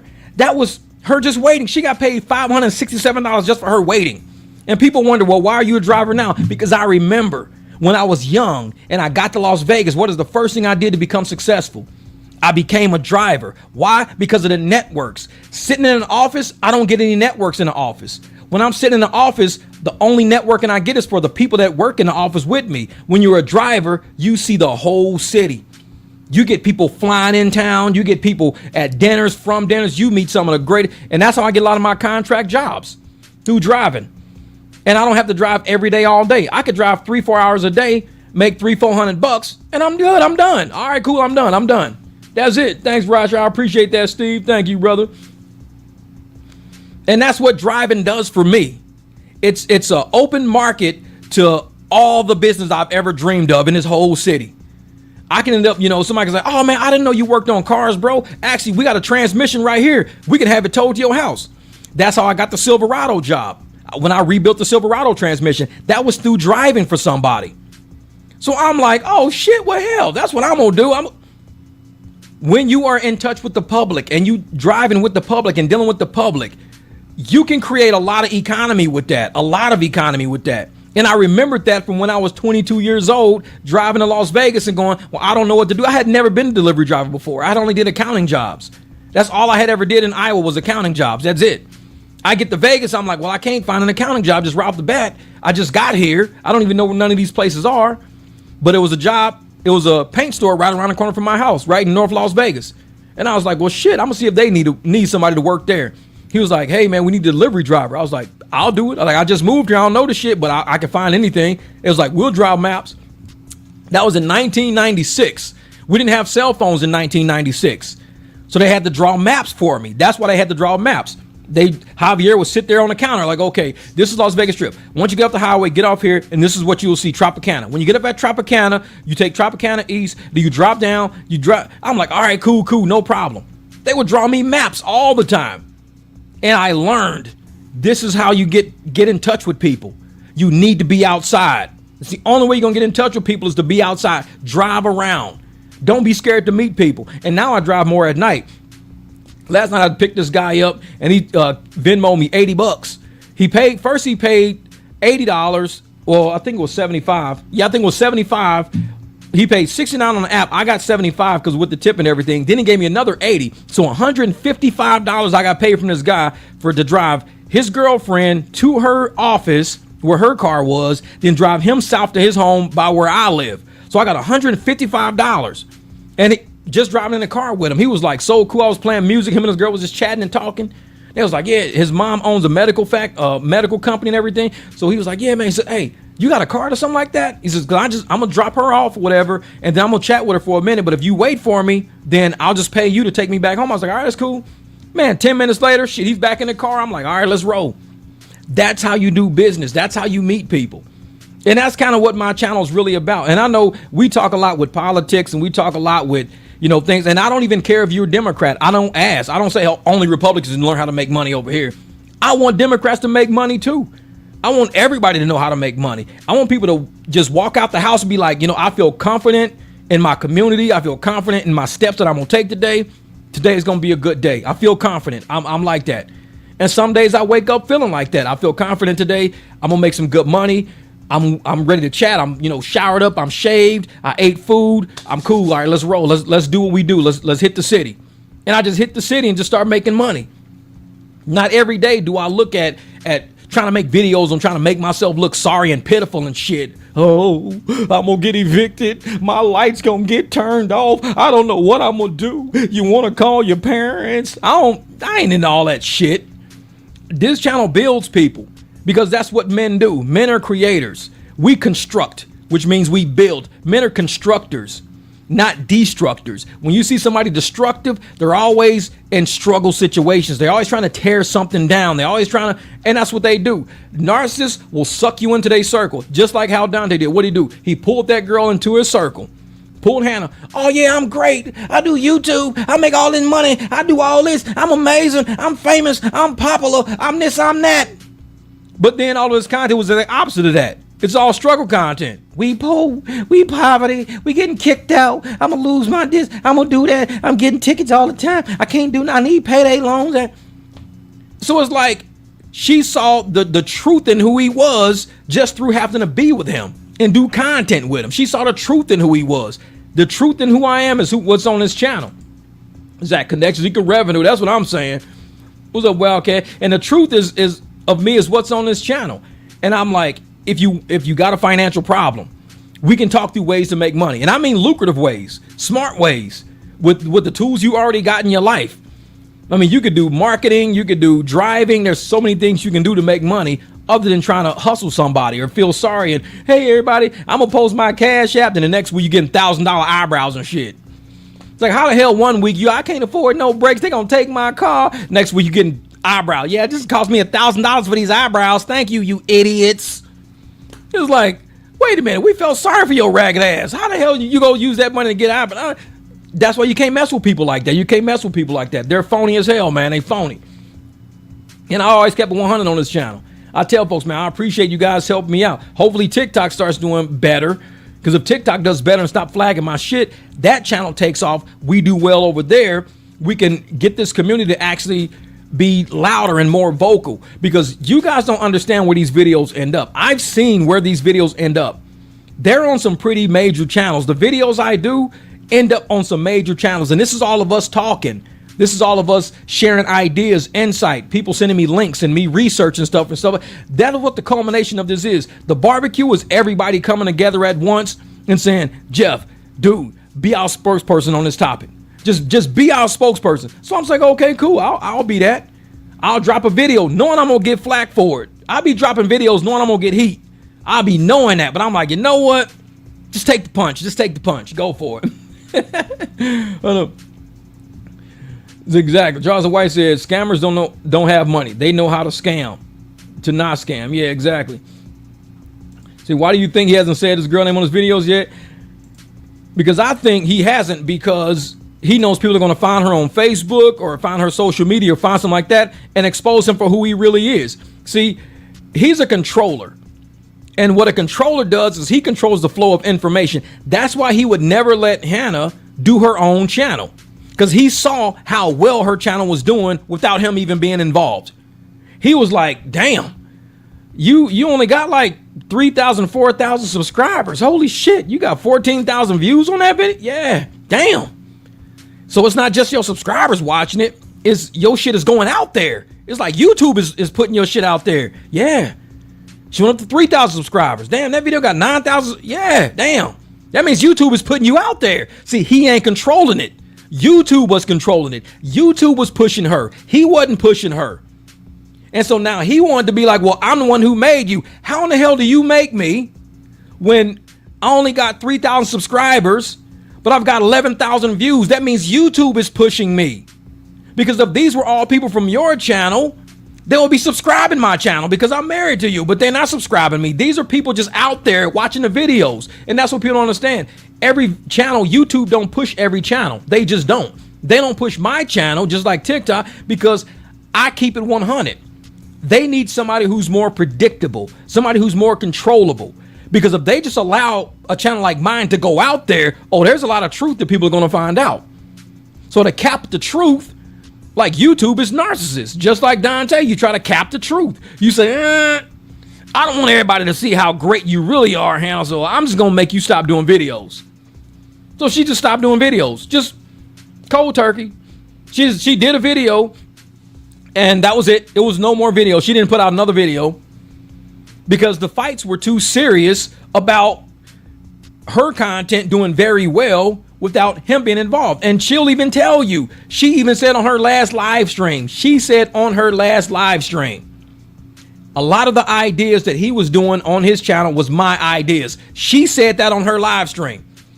And I know it's true because there's things we talked about. And she was like, yeah, that was my idea. I was like, oh, okay. All right. I see how it worked. She says, yeah, but he won't ever tell nobody that. He takes credit for everything. He think he's really hot shit. I'm like, I know it. What up, Bill Cabins? Oh, yeah. And I'm going to tell you, the thing is, the reason why they're mad at Hannah's channel going really crazy like that is they wanted her to implode so they could blame Dante. Because a lot of them, oh, yeah, well, Dante, the one who built her. Dante built her channel. No, YouTube actually built her channel. Because when she put her content out without him even being in it, his name wasn't on it, nothing was on it. She made a video, nothing to do with him. She made the video. Nobody was even subscribed to her channel. She hit the algorithm. YouTube put her in the algorithm. YouTube didn't call Dante and be like, hey, man, is it cool to put your girl in the algorithm? YouTube didn't call and say that shit. She never tagged him, and she didn't have to use his name in nothing she did. She made a video. She made a title. She had metadata from talking. She never in her videos was saying, yeah, well, Dante London, Dante. She didn't say that shit in none of her videos. She might have said my husband. She might have said, honey. She might have said, but she never said his name. So how is he making her, if she only got 2,000 subscribers, but then all of a sudden she ends up with an extra 500 to 1,000 subs after she dropped that video, but her views is at 11,000.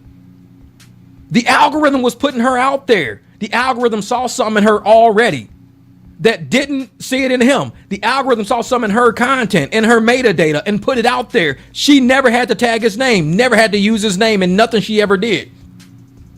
So for him to say, oh, well, I made her famous. How? Nobody knows how. Let me move this camera. Yeah, nobody knows how. So I'm sitting there like, for the videos that I've watched her do, I've never seen her hashtag his name in the title. Never seen her even mention his name in the title. But her views skyrocket every time she drops. That's something with the algorithm. That's nothing to do with him. But he wants to try to take credit. And I said from the get-go, I said, this girl right here, she gonna be a star. She gonna be a star. I said, because every time she drops, her videos go nuts. YouTube is pushing her. YouTube likes her. When she does live streams, when she does anything, she's got the right demographic following her. YouTube showed her to a certain demographic, and that demographic latched on to her. It wasn't the same demographic he had. He's got his own demographic. She has a different demographic. YouTube is using her channel as a totally different marketing thing. So that's why I think he's misled, because he's thinking, well, she was with me, and that's why her channel doing so well. No, that has nothing to do with it. I mean, anybody can do any content. I could do content about, let's say, Benny Johnson, and make all my videos about Benny Johnson. I can get into Benny Johnson's algorithm. And now all of a sudden I'm in Benny Johnson's algorithm. Some of Benny Johnson's followers are going to look at my content now because I'm now in his algorithm. But for me to make a channel and never mention Benny Johnson, but Benny Johnson's people start coming to my channel, that means YouTube put me in that algorithm. Hannah made her own content using nobody's name. Nobody's name. She didn't use barbecue. She didn't use nobody's name. She didn't use Don. No, she made her own content and she took off. That's YouTube shit. That has nothing to do with nobody but her. So I'm sitting there like, you couldn't have made her. Nobody made her. She made herself. She is like a self-built channel, a 100% self-built channel. Use nobody's name to get to where she at. She didn't use no bullshit, no gimmicks, no scams. What did Dante do? His channel was flat as hell. Look at all his old content. He would have 700 views on a channel that on a video that was out for a year and a half. 700 views. The moment Hannah got on his channel, what did his channel do? The moment she got on his channel took off. Any video that went viral, she was in it. She was in it. That's metadata. All the videos on her channel that do well, he's not in them. So if anything, she made his videos pop. YouTube said, we want her. We want her. So it's like, he didn't do shit to it. He don't even know. This dude has no idea how YouTube works. Just like he was saying on one of his videos before, oh, well, I don't know why it went viral. I don't know what's happening. I don't know what's going on. Because he don't know. He's telling you the fucking truth. He don't know. I don't know why they like my video. I don't know why. I have no idea. Because he don't know. And so I'm sitting there like, I know why. You could just look at the metadata. If you don't know what this is, I'm going to tell you what metadata is. I'm going to type it in right here. Metadata. META. Metadata definition. Let's do this. This is metadata right here. It says, come on, give me that. Give me the thing. It says, it's defined as data providing information about one or more aspects of the data. It is used to summarize basic information about data that can make tracking and working the specific data easier. And it is often described to explain, locate, otherwise make data easier to retrieve, use, or manage. And they also call it meta information. But metadata, it's all in the video. If you pull up metadata on a DOS-based screen, you wouldn't even understand it. It's all fucking chatter. It's all chatter. But all that chatter is like HTML code. It has colors, and it's all you seeing is letters. It's binary, a bunch of ones, zeros, X's, O's, Y's. It's a lot of shit going on. And now you can describe exactly my picture with placement of color, placement of images, movement of images, speed of images, the actual word said. That's all metadata. It's all trapped. So when Hannah does her content, there's certain metadata YouTube is looking for. When I speak about politics and stuff like that, YouTube don't want that metadata. It's a lot in there and they don't want it. So they tend not to push and promote those videos. I bring those videos over anyway because I'm going to keep doing it to get locked into that algorithm. But when she's doing her content, it's already locked into the metadata already. It's already locked in there. So he can sit up and try, oh yeah, I made her. Dude don't even understand what metadata is. He has no idea. So I'm like, nope, you didn't make her. I don't know what the hell's wrong with my channel. Yeah, there we go. Yeah, so yeah, exactly. Yeah, abuse is wrong across all the boards, man. It's across all the boards.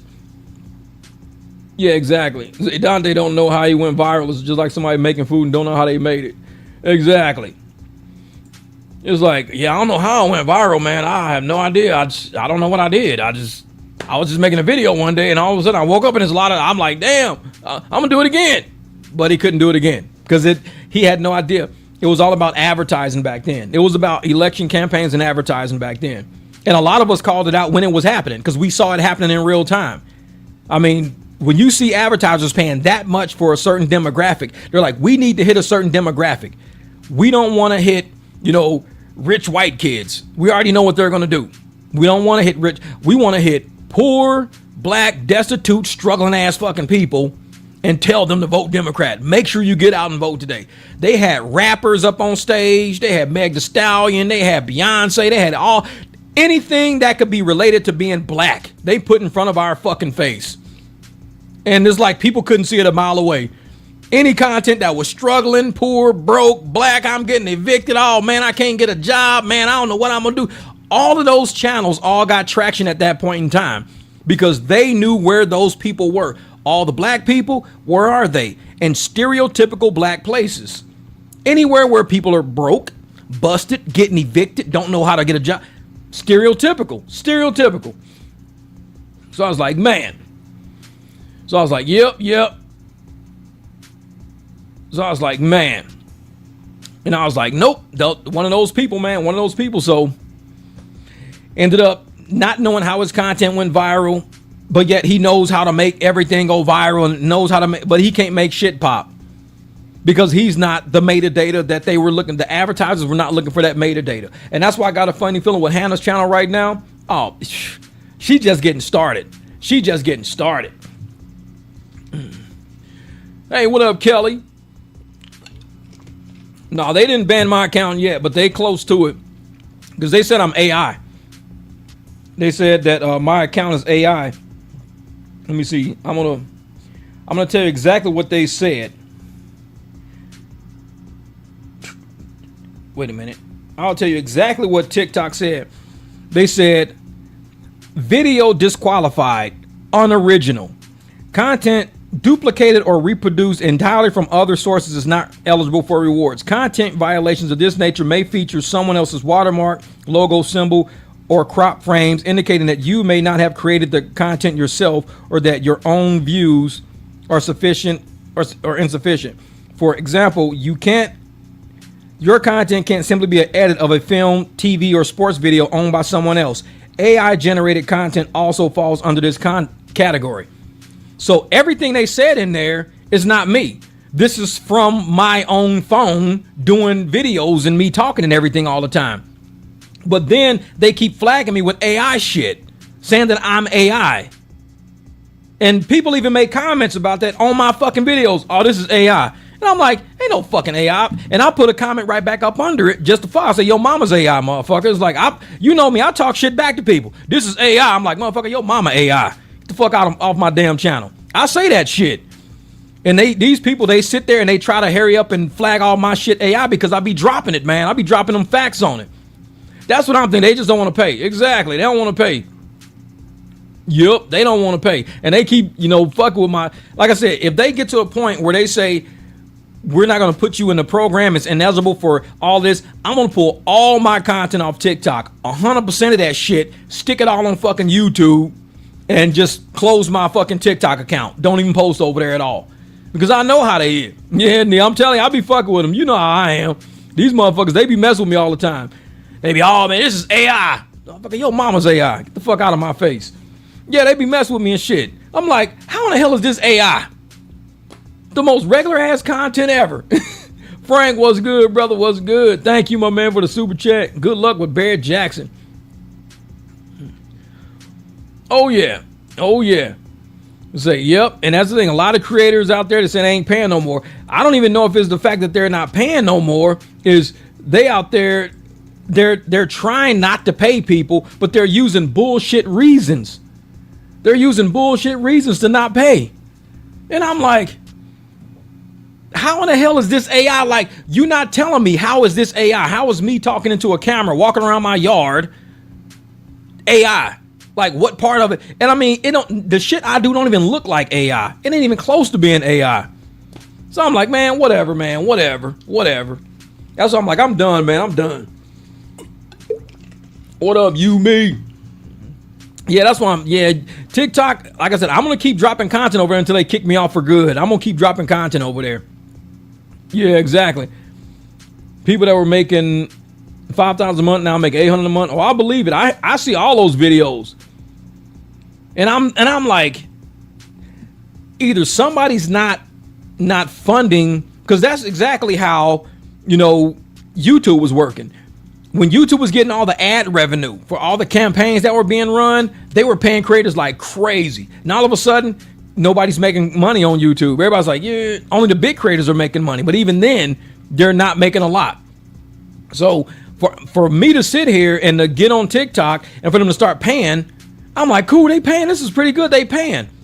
And then all of a sudden they start saying, oh, all your shit's AI. I'm like, no, it's not. That's how they don't pay people. They start flagging all your shit for AI. So they say, oh, it's AI, so it doesn't qualify. Oh, this is AI too, it don't qualify. And I even appeal. Every time they do that, I appeal it. And it says appeal denied. I'm like, how am I AI? That's what's fucking me up. I'm like, at least, and I even put on the last one, I like to talk to a human. I ain't heard from nobody yet. Anton bragged over a year ago he made over $1 million in Flex. I have video on my phone. Oh yeah, I believe it, because during the campaigns, people were making a lot of money. It was crazy doing social media during that time. And I'm like, man, yeah, it's a shame how social sites renege on paying. And that's the thing. I don't mind, being on social media, even for free when I was on social media. It's cool. But don't tell me you're going to pay me for something, then don't pay me for it. Because now you got me wondering, are you making money on what I'm doing and just not paying me for it? Because you want to, that's like saying, hey man, come over here and cut my grass, bro. I'll give you, $100, cut the grass. I'm like, all right, cool. I'll come over there and cut it. Then I get there. He's like, you know what? We're not really going to pay you. We ain't going to pay you. We'll give you like $15. Okay, so did you charge somebody $100 for it, and now you're gonna give me 15 out of 100? It's kind of like Uber Lyft shit. It's like you don't tell somebody, hey, I got a ride for you, give me $150, and then I come to pick the person up and you give me $35. I'd be like, hold the fuck up, wait a minute. This is not a good deal. And these sites might be doing the same thing. They might be like, hey, listen, we're gonna sell all this ad space for X amount of money, and then tell the creators, oh yeah, we can only pay you this much. So you making money on all of our hard work, edits, and nah, fuck that. Nope, done. Exactly. They probably get, that's what I'm saying. I don't even know how to do Instagram. I don't know how Instagram works. Instagram and Facebook are the same. I don't know how they work. I don't even post. I post a picture on Instagram like once a week. I might, post on Facebook once every 2 months, but whatever I post on Instagram feeds over into Facebook, so I have no reason to post on Facebook. I just post a picture every once in a while. Yeah, I mean, there's no way people out here are gonna start doing social media as full time without having a backstop. You need something that you can say, okay, if all my social media accounts just got shut down today, how am I gonna make money? That's why I drive. Because if they stop paying me today, my bills are still gonna get paid. I still got mechanic work I can do. Got clients for mechanic work. I got, all my clients hitting me up for rides and everything. So social media, it'll be money that I'll be like, damn, I could have used that to help with the mortgage. But it's not gonna be like, man, I'm fucking broke. Damn, I can never live like that. Relying on social media is like the dumbest thing I see a lot of people do, because they don't believe the rug could be pulled up under them. It's like crypto. Doing social media for a career is like buying crypto. 1 minute you could be like, oh man, I'm up, dude, look at how much I'm up. Next thing you know, all your account is demonetized. It was one dude, I saw a video of him yesterday. He was straight up bawling, crying on YouTube. He had 500,000 followers, tons of videos. I don't even know how many videos he had. And somebody got into the YouTube server and wiped all of his videos out. He didn't have a single fucking video on his channel. No content at all. Zero content. So for somebody to get into the YouTube server and to wipe out every single video he had, I mean, dude was straight up crying. He was bawling like, he was like, man, I don't know how the fuck how does somebody wipe all my shit? And he's like, I'm so nice to people. Why the fuck this even happen? I mean, he was crying. But that's what happens when you put all your eggs in one basket. Like, I got stuff on TikTok, but I want to move it all over to YouTube so I can have it on 2 servers. If I have it on 2 servers, 1 server crashes, at least all my work is sitting somewhere. And I can start trying to find an external drive, download it, get it all off there. But I would never bank on social media. Not me as a career, not the level I'm at. I mean, even if I became like famous on it, I don't think it's smart to let somebody, it's like this. It's like me throwing a party at your house and you're charging people to get into your house. I'm just throwing a party. That's it. I'm just hosting a party at your house. You're charging people at the door, but as they come in, you're giving me a cut as the host. You say, hey, Jeff, thanks for hosting the party. Thanks for hosting the party. I'm like, oh, cool, no problem. And you're paying me a little bit. So everybody that comes in pays $20, and you say, hey, Jeff, I'm gonna give you $2 for every person that comes in since you're hosting the party. Cool. Remember, I'm in your house. Now, what happens when you're tired of giving me the $2? See, people are still coming to the house for the party because they know it's good music, they know it's good food, it's a good vibe. I'm just a host. So they gonna say, we don't even need to host to this party no more. Jeff, we don't need you no more, bro. So they kick me out. I'm not hosting no more. But everybody's still coming to the house. Say, hey, man, where's the host at? Oh, he ain't here no more. Oh, shit, well, good music, good food. People still gonna be on YouTube anyways. So it's like YouTube content creators are nothing but hosts in somebody else's house throwing a party for somebody else. That's all we're doing.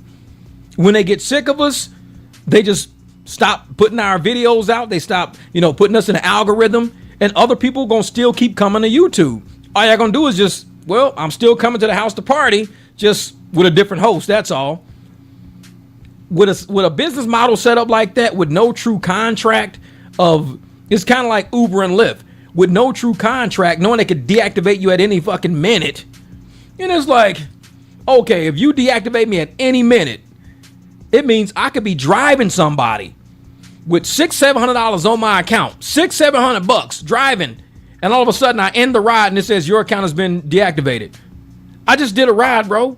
I had $600 on my account already, and this ride was paying me another $70. I was gonna have $670 I was ready to download, but you just told me my account is deactivated. Yes, deactivated. So can I have my money? No, you deactivated. Well, that sucks. That's what it is. That's how they do, though. That's how they do. So when you're dealing with social media and other people platforms and things like that, and that's why I have my own client base. So all my clients can contact me directly. They don't need to go through Uber. They don't need to go through Lyft. They can text me, hey, Jeff, Saturday we'll be landing at 2:30 p.m. Can you pick us up from the airport? Got you, no problem. What are you flying in? Southwest. Got you, no problem. And I got a client coming in tonight at 9:50. Okay, 9:51. They boarded at 6:19. So they'll be flying in. So I got an hour and a half to get to the airport. Easy. But that's what I do. So if I could turn on Uber and Lyft right now and they say, hey, Jeff, you're deactivated, I still got client money coming in because and that's why I run my channel like this. If you want to actually make money, real money for yourself, you don't want to rely 100% on the apps. You don't want to do that. Nuh-uh. This is word of advice. TikTok guidelines on YouTube. You don't want to stop your own bag by not following the policies. Look up trending topics for the day. Try to stay away from politics. Nah, see, that's not me. See, that's the thing. I talk about whatever I want to talk about. That's how I am. And there's not really... See, this is the thing about me.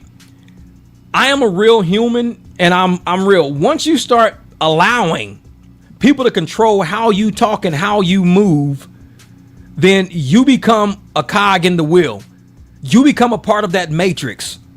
I'm not in the matrix. I'm not tapped in. If somebody says, hey, you're going to make money on TikTok, guess what? I've never made money on TikTok. I've been on TikTok for over a year and a half, and I've never made a dime on TikTok. I just started making money on TikTok in January. So TikTok has never done anything for my life up to this point, and I'm 52 years old. I've said everything I wanted to say, lived how I want to live, got nice ass cars outside, cool ass dogs, one is sleeping right there. I have done everything I've ever wanted to do in my life, and TikTok has never controlled a single thing I did, and I've never had to bite my tongue for nobody. I'm not going to start now because somebody says, hey man, we'll give you $100 if you change your mind and just don't talk about that.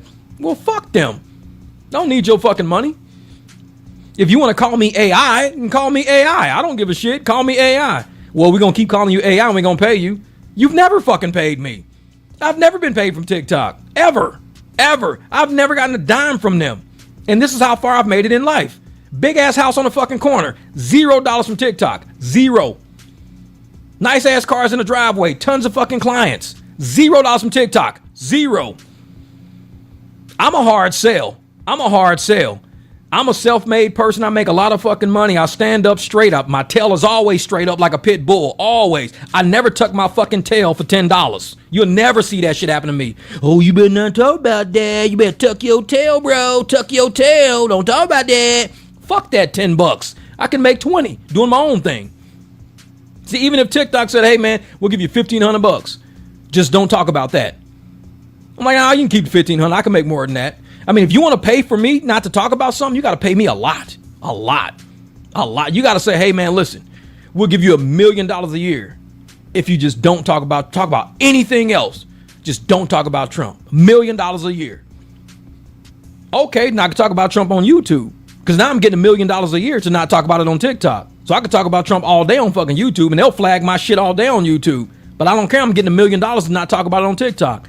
But if you tell me you're going to give me $10, $10, that's all we get for these fucking videos. $10 to not talk about somebody. Oh, I'm a hard sell. I'm not no cheap trick. No, I'm not no cheap trick. I'm way different than that. There's a lot of cheap ass people out there. I'm not one of them cheap ass people. You gonna fucking have to cough up some serious fucking money to make me tuck my tail. Real talk. And I tell the truth about everything. And if you don't like the truth, that's not my problem. It's cool. You ain't got to like the truth. There's truths about shit I don't like, but it's just the truth. The truth is what it is. You can live a lie, but you're trapped in that lie. You are a prisoner to that lie. You are a prisoner to it.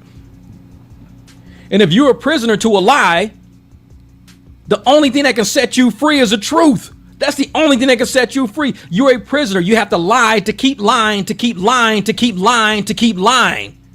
Because you're trapped in that original lie. They call it the original sin. You're trapped in that original lie. The truth is the only thing that can set you free. What can keep you from having to keep lying about the lie you told, about the lie you told, about the lie you told, about the lie you told, about the lie you told? Truth. Just tell the fucking truth. Oh, guess what? I ain't got to lie no more. Feel a whole lot better now. I told the truth and I ain't got to say shit else. But with a lie, you got to keep adding shit to it.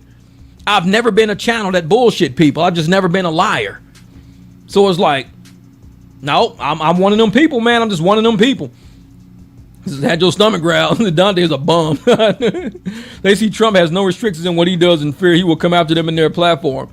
Yeah, exactly. And I'm just one of them people, man. It's like, I'm not, money to me is made so easily if I leave this house. For people like who don't want to leave their house, you're not good in society, you're not good being business, then social media is a great control. It's a matrix that controls you. It's a matrix that controls the narrative. You can step out of that matrix when you walk out that front door. You're no longer in the matrix no more. But once you're patched into YouTube, once you patch into TikTok, you now have to play by the matrix rules now. And they can control you. You can't say this, you can't say that. You can't post at this time. You can't post at this time. Oh, but this is the thing. They was all posting all of this, and all these people was posting all this shit. I even got clips in here of actual sheriffs, captains on police forces saying ICE is not law enforcement. You guys don't have to listen to that. ICE is not law enforcement. These are captains of police departments saying this shit. And they're allowed to post that. ICE is 1,000% federal law enforcement. But you've got people saying, and these are police, ICE is not law enforcement. You don't have to listen to them. You don't have to do what they say. You don't have to listen to them. That's the matrix shit right there. They're controlling your brain. So I drop a video saying, no, they actually are law enforcement. I drop the video saying they are law enforcement, my video gets capped. The video saying they're not law enforcement goes fucking viral. Once you understand how the matrix works, you realize, Jeff, the shit you say is not going to go that far. You've got to look for the truth. You've got to find it. This channel is that truth. When you want to find truth, this is where you come. You want to find bullshit, just sit and scroll. Because everything that's scrolling is all being fed into your brain. ICE is not law enforcement. You don't have to listen to ICE. Don't worry about ICE. We're going to fight against ICE. That's all you find on your news feed. All of the viral shit. That's bullshit. The truth will never scroll. You have to go find it. And when you do find it, you be like, damn, this is the truth, bro. This is the truth. Why you only got like 260 views on this? But the lie has 850,000 views on it right now. But the truth has 269. What the fuck, man? Welcome to the Matrix. You got to go find that truth. If you want to, and that's why I'm one of them people, man. I go find it. I don't sit and just look at what scroll, because it's like they're feeding your brain shit, and if they keep repeating shit, you're gonna believe that shit. Ooh, I could fight ICE. No, now you got the mayor, the governor, Tim, all of them. What are they doing? They're being investigated by the DOJ right now for 18 USC 111, impeding federal law agents. They're being investigated for impeding and inciting and conspiracy to impede federal law agents from doing their job. So now what are they doing? Mayor Jacob Fry, all of them, they on the internet right now. Oh yeah, we just want to be peaceful, and they never apologized and said I'm sorry, because they're attorneys. They're attorneys. If they apologize online, then that means they were wrong. You can't rob a bank and then get online and say, yeah, I robbed the bank, but I apologize. No, because now you just admitted that you robbed the bank. So now you got to pay for that. You got to charge for that. So they can't sit and admit on the internet, hey, we admit that we were wrong for being complicit and impeding law enforcement. They can't admit that. So they try to hurry up and change the topic real quick. They try to go, oh, well, you know what, we want to do this peacefully, and we want to work, together jointly with, law enforcement, but they won't admit that they did wrong. It's kind of like those videos going around right now where you got two ladies at a protest. It's an indoor protest, and they're talking at the protest. They're like, yeah, and the first was a Somali lady. Somali lady says this. She goes, yeah, President Trump needs to stop and give us the money, because I pay for daycare. I'm in school right now. I'm in college. I pay for kids, and we know that there's fraud. And she just stops. She goes, and she looks around, and the Somali lady looking around, and all the white people behind her, they just start clapping. They go, and she walks away from the podium because she said the word fraud, and she stopped. Because you can't admit, legally, you can't admit there's fraud, because once you admit there's fraud, they're going to ask you in for questioning. How do you know there's fraud? Tell us what you know. Tell us what you know. Because you said there was fraud. Tell us what you know. That's why she stopped. Because she was like, there's fraud. Oh, shit. And everybody started clapping. Get out the way. Get out the way. Then the white lady came up. We're here with our neighbors. We love our neighbors. Our neighbors are great people. And we know that there's fraud. And she holds the paper up by her mouth like. And she looks around. Because she got caught saying the word fraud too. Because they were all instructed by their attorneys. Do not say that there is fraud. Once you say there is fraud, you will be put in for questioning to ask, how do you know there's fraud? You stated that there's fraud. How do you know? Who do you know committing? It's like if I said, oh yeah, man, there's people speeding around the corner. Did you see anybody speed? Now I'm going to be calling in for questioning. Did you see anybody speed? No. You know anybody that was speeding? No. Then why did you say that? I don't know. No. So once you say that there's fraud, you got to stand by that statement. That's why they were all instructed by attorneys. Do not say there's fraud. And two of them slipped up. And they said it.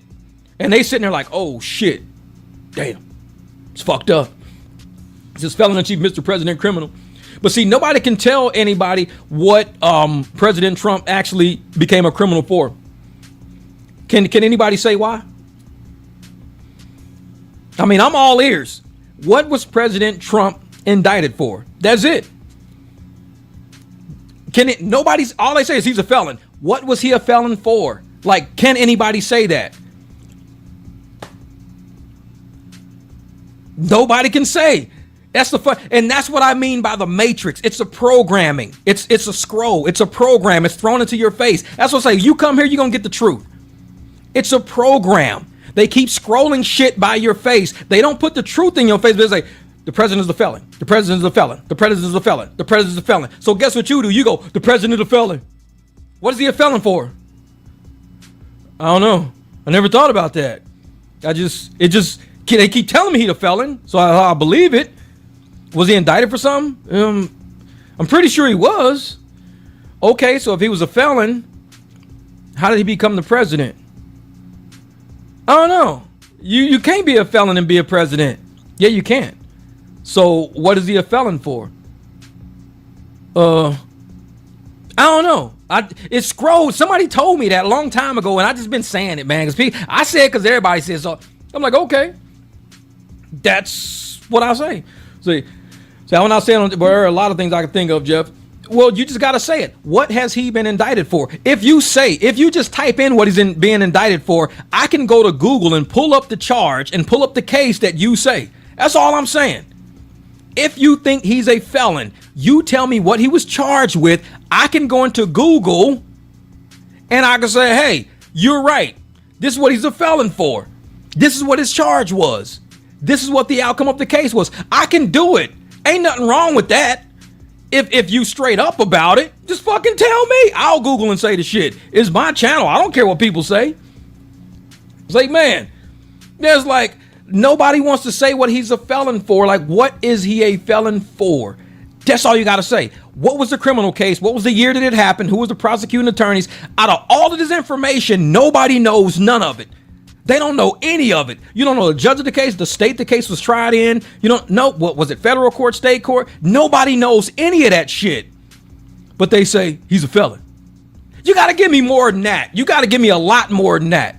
Because I'm not in the matrix with y'all. I'm not in the matrix. I live outside. I'm real. And that's why they don't like my channel, because I will not comply by the matrix. The programming don't work with me. Mask up. 6 feet away. See, I won't comply with none of that shit.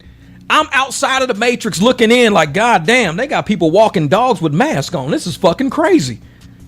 I'm the outside looking in. So if you tell me somebody's charged with something, let me know. Oh, there's a lot that I know. There's a lot. I'll tell you right now. There's a lot that I know. I'm gonna tell you something. You can go research this if you want to. And this is shit that the media don't even talk about. The media will not talk about this, but I'm gonna tell you this because I'm gonna actually clip this shit because I got some minutes. Let me tell you about this shit.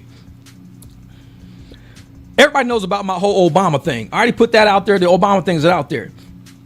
Charged with 34 counts of falsifying business records, 2 concealed payments, 2 pornographic, 2 hush money amounts counted between them. Okay, now, I like that you said that. I like you said that. Now, you got to realize the payments. Who actually made the payments? Michael Cohen. Michael Cohen went to jail. Guess what Michael Cohen went to jail for? Perjury. So you're believing a liar. You're believing a liar who actually went to jail, convicted, went to jail for perjury. Went to jail for perjury that Donald Trump made the payments. See, everybody knows Michael Cohen would say anything to save his own ass. So he sat there and said Trump told him to give money to her to conceal an affair he was having with her, which is completely, to me, in my opinion, if I cheat with a woman and I decide to pay her not to talk, that's me paying her not to talk. That's it. But Trump actually had somebody else pay her. That dude wanted to save his own ass, so he said, Trump told me to. But Trump's name ain't on shit. All Trump did was cheat. That's all he did was cheat. That's it. He cheated. So now you got circumstantial evidence now.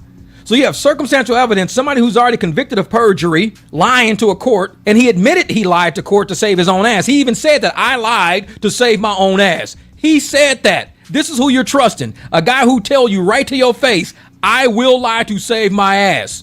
He said that. I'm not making that shit up. He said it in court. On record, I lie to save my own ass. But you can believe me this time. It's like, okay, yeah, right. It's like, man, yep.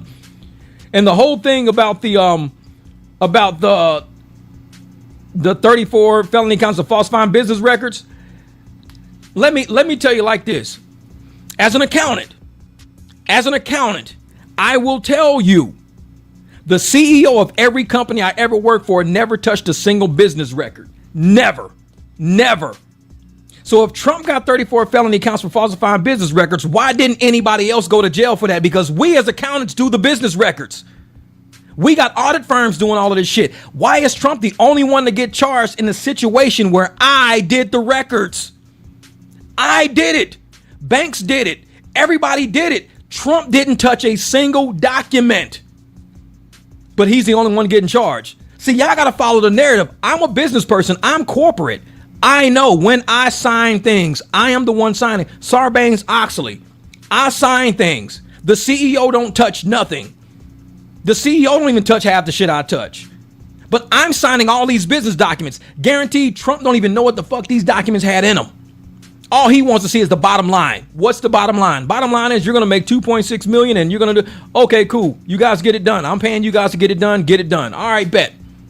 That's how they paid us.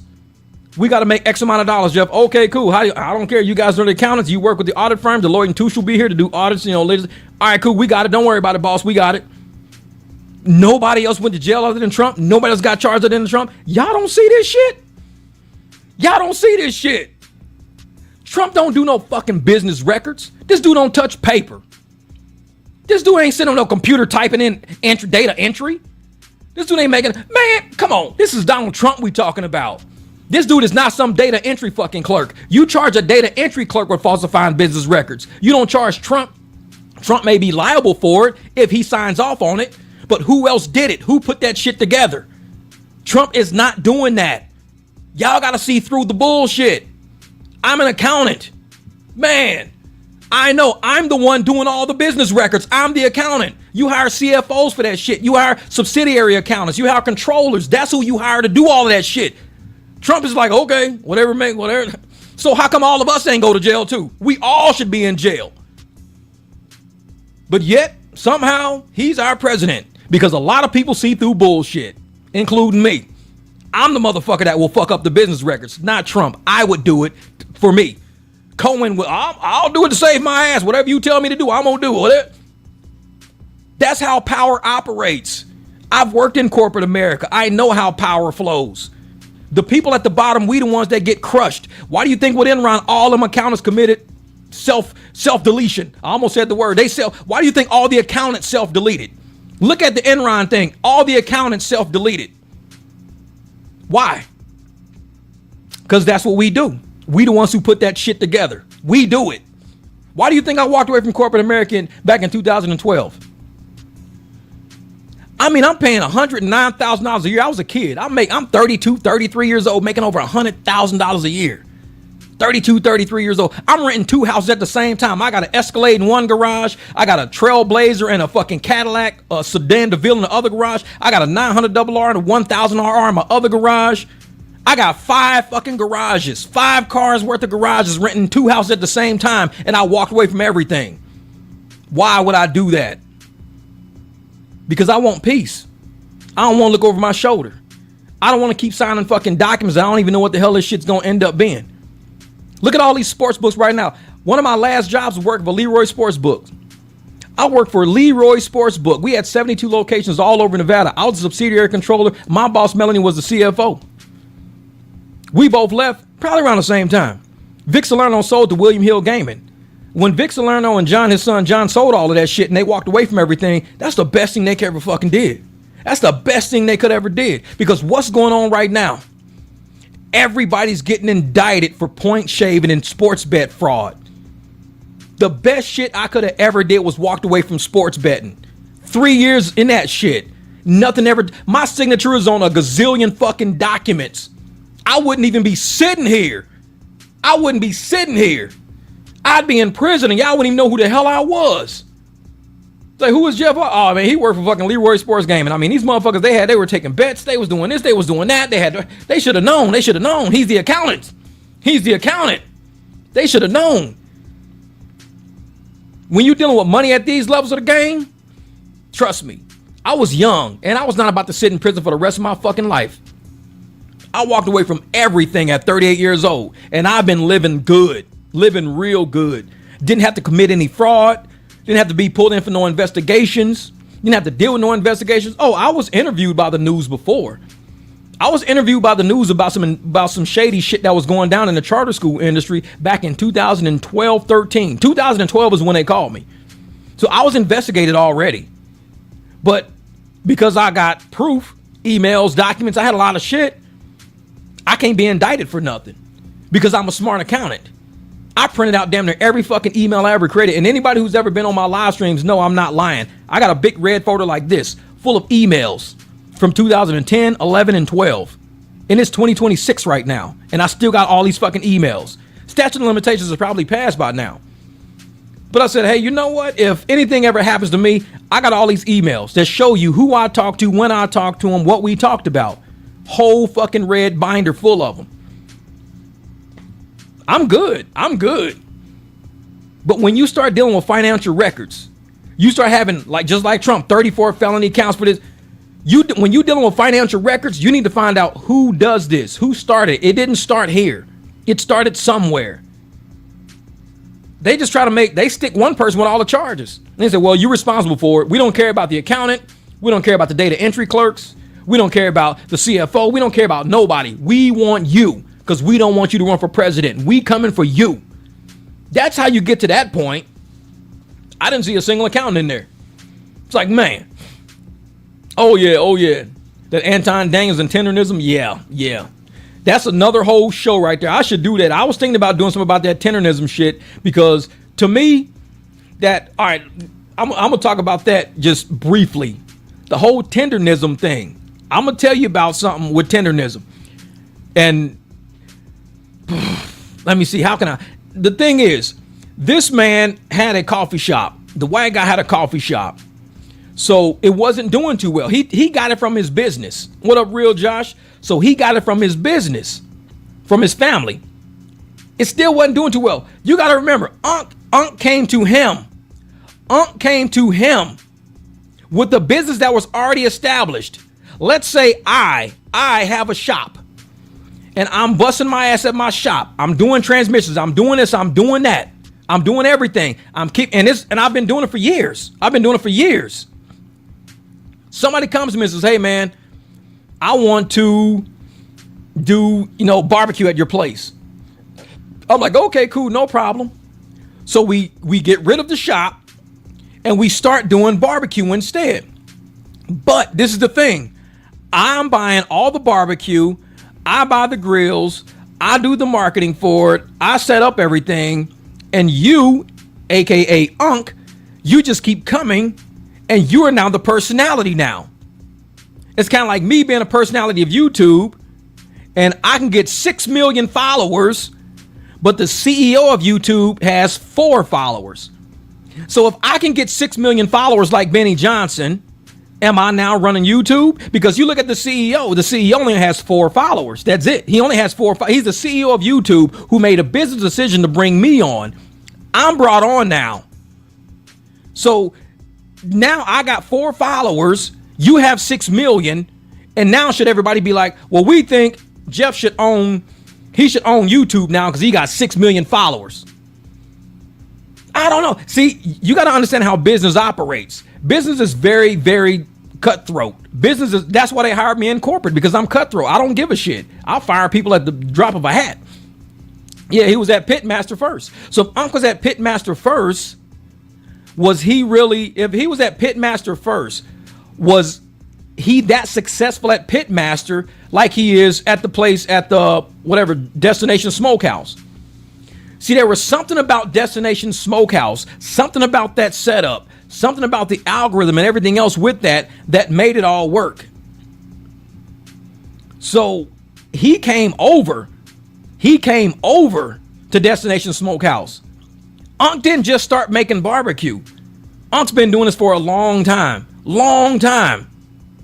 Why has nobody ever heard of him until now? Think about it.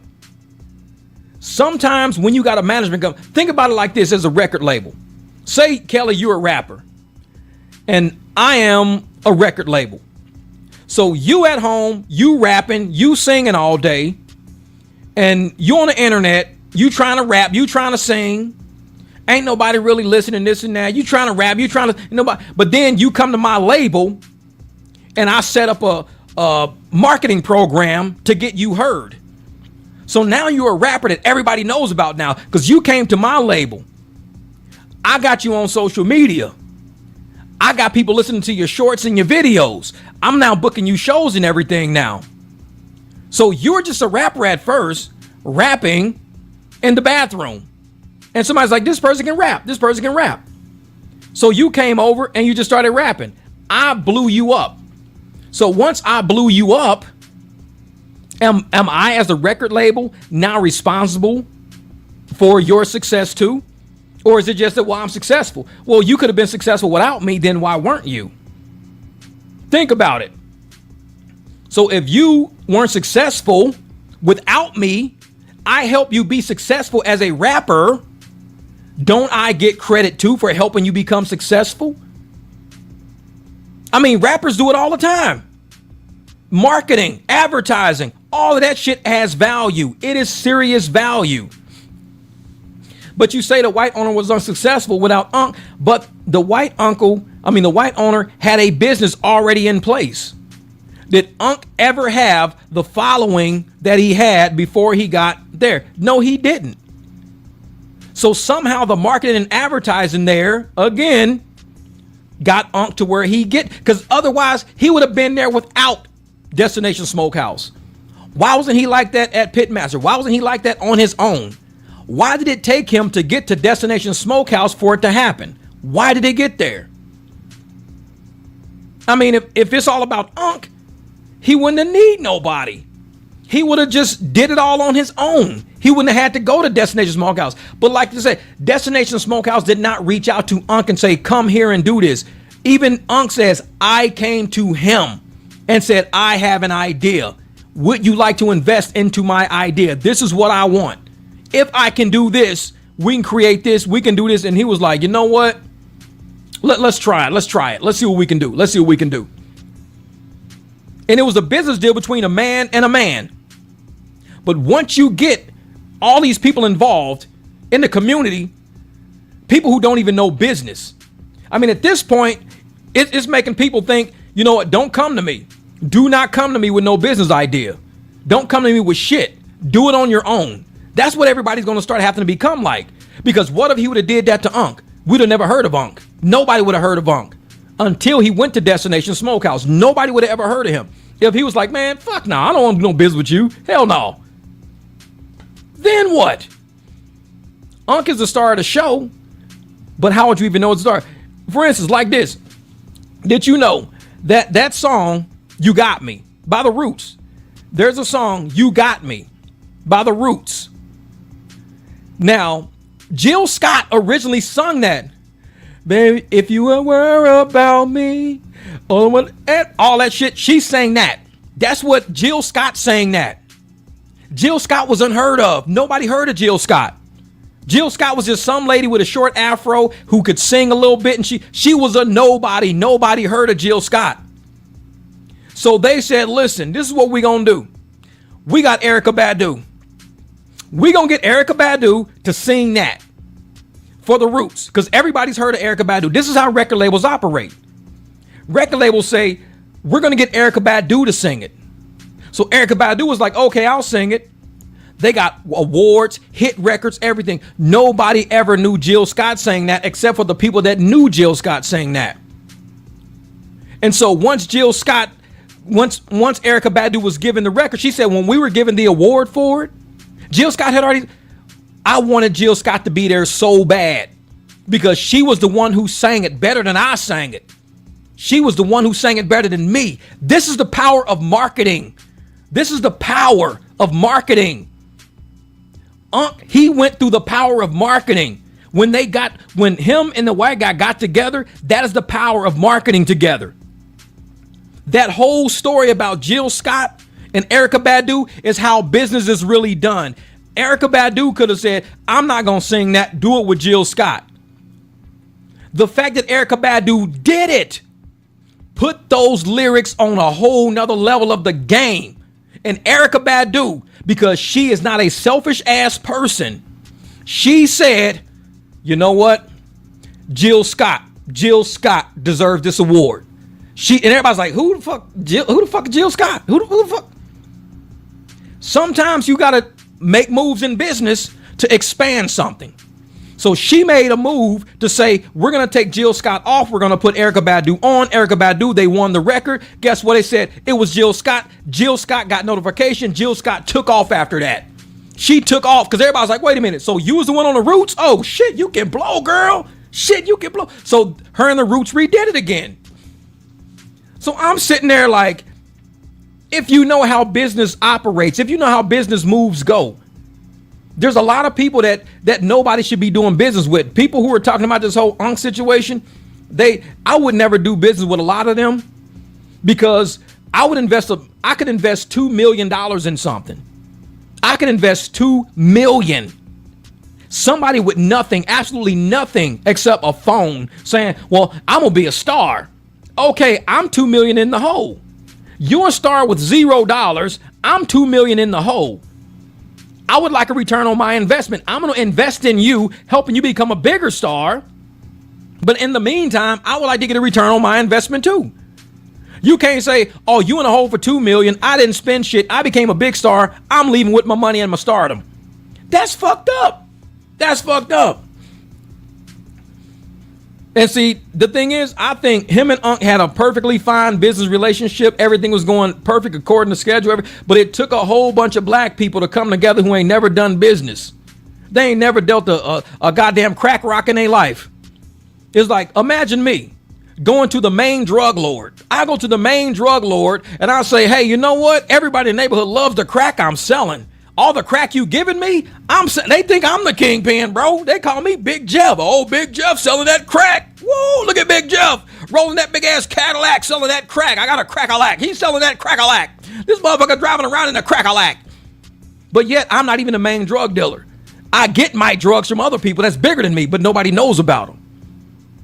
Do I go to the main drug dealer and say, hey, man, since everybody know me and I'm rolling in my crack-a-lack, I got my shit jumping, let me take over your business. I'm going to take over your business because they all think I run it anyways. I'm the star, baby. I'm the star of the hood. I'm the hood star.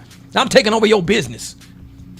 They'll be like, you just sell crack for us, bro. Yeah, but people love me, though. They love me. I'm the crack king. I'm a crack-a-lack. It's like, well, I'm cruising around. I got Dayton's on and everything. I Trues and Vogues, Dayton's Spinners, the crack-a-lack. But yet, business, the way business is, hey, I am the main investor. I am the drug kingpin. I'm at the top. I put you on. I gave you the dope. I gave you the crack. I'm the one who made you the star because nobody even knew who you was when you were selling weed. You were selling weed when I met you. Nobody even knew you. And now I got you on crack and now you a star. Now you the big shit now. See, I can't do business with people who don't understand what went on between Unc and the guy that owned the place. I'm like, you know what? If him and Unc had a business deal, kind of like rappers end up broke, but the people who run record labels always stay rich. You know why? Because people don't know how business deals are set up. They think it's all about cash. It's not all about cash. Oh, he deserves all the cash. No. It's about rights.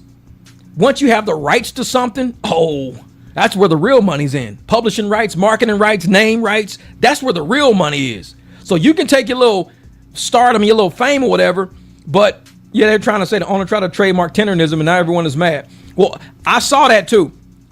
The trademark and tenderism part, that's the part that irritates me a little bit because tenderism is actually allegedly a black lawyer trademarked it first to give it to Unc. Tenderism, I believe, it's kind of like if I say, the Mic Drop Barbecue.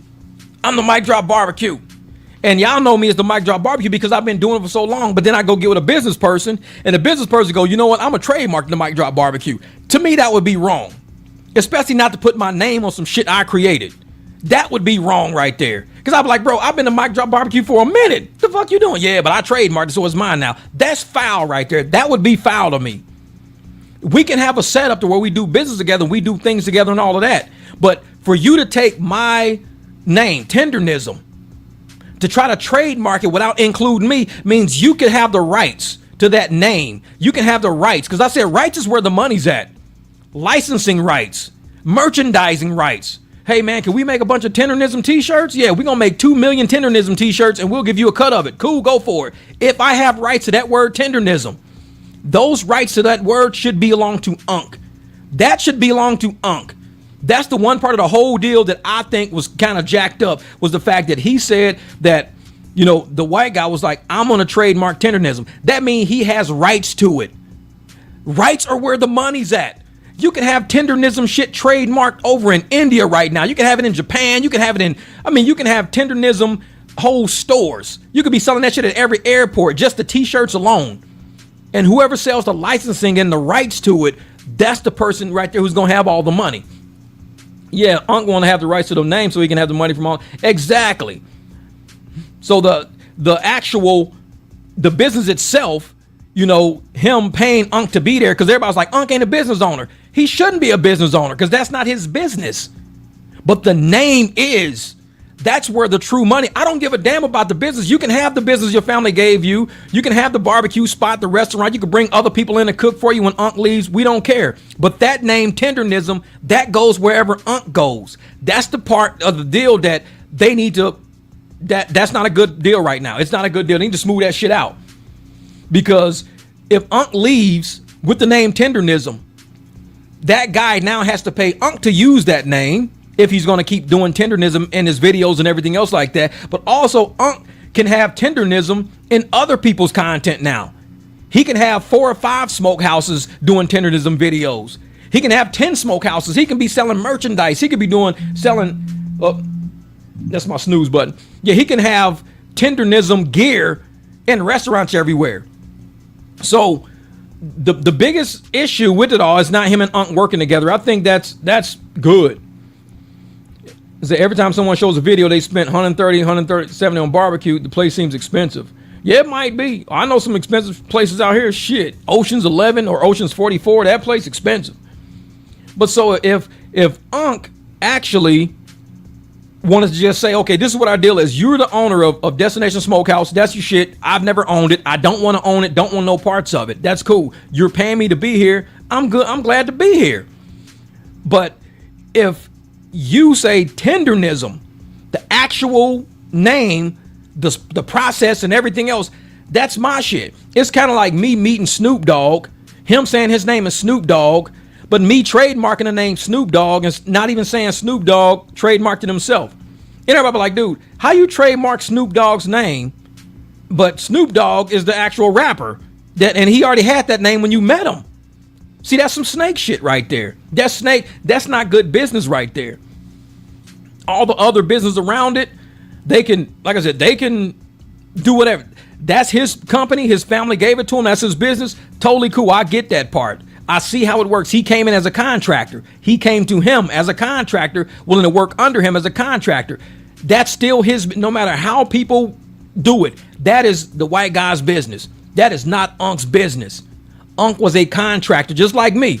If I'm driving and I drive my black truck to this place and I'll say, yeah, we cooking. And everybody go, oh man, we cooking should be the name. Yeah, we cooking. Oh, we gonna take that idea, Jeff, we cooking. Because everybody loves us saying we cooking. It's like, okay, you can't take my idea. I'm still contracting with you to come to your business and drive your people around, but we cooking is mine. You can't just take that from me too. It's like, man, you gotta, man, they always give away their shit and then blame white people. I know it. No, a lot of African Americans are not business savvy. They not. A lot of black folks, because all they see is the dollars. They don't see the contract. They don't see the paperwork behind it. And I say the biggest part of any business is the rights you have to that business. Because even if I say I'm part owner with you, I could be part owner with you, but if I sign all my rights of everything over to somebody else, even though I'm an owner, I may not have certain. It's kind of like having a kid. This is my kid, it's your kid. We have a kid together. But if I sign my parental rights over to you, then that means I can't tell you where to sign a kid up for school, no medical stuff, because I signed all my rights over. So even though that's my kid, I have no right to step up and say something on behalf of that kid. If as a business, you give all your rights away to the other person, then they have no right to say what you in the business do. And I want merchandising rights, licensing rights. I want franchising rights. I want to be involved in all of those rights. I don't just want to say I'm the owner to it. Oh, I'm an owner. How much rights do you have? 0%, but I'm just one of the owners. Okay, you're one of the owners, but all the rights sit over here. Yeah, with this guy. Yeah, he does everything. He does everything. Well, that means he's going to make all the money, and you're just basically owning it, and he just gives you a cut of whatever. Like, you really don't have any right to even say anything about these contracts because you gave all the rights over. Yeah, I want ownership of a business. Yeah, exactly. See, Unc should get 30 to 40% of the sales. I don't know. Because like I said, I look at it like a record label deal. Imagine if you were a rapper and the label paid for distribution, marketing, the label paid for everything. So if the label paid for everything, then how much of the sales do you think you should get? Because they're the ones in the hole. So based on the actual dollar amount of the sales, it might just be getting them over broke. They might just be making, zero. They might, okay, we're finally into the revenue now. Now we're into the profit margin now.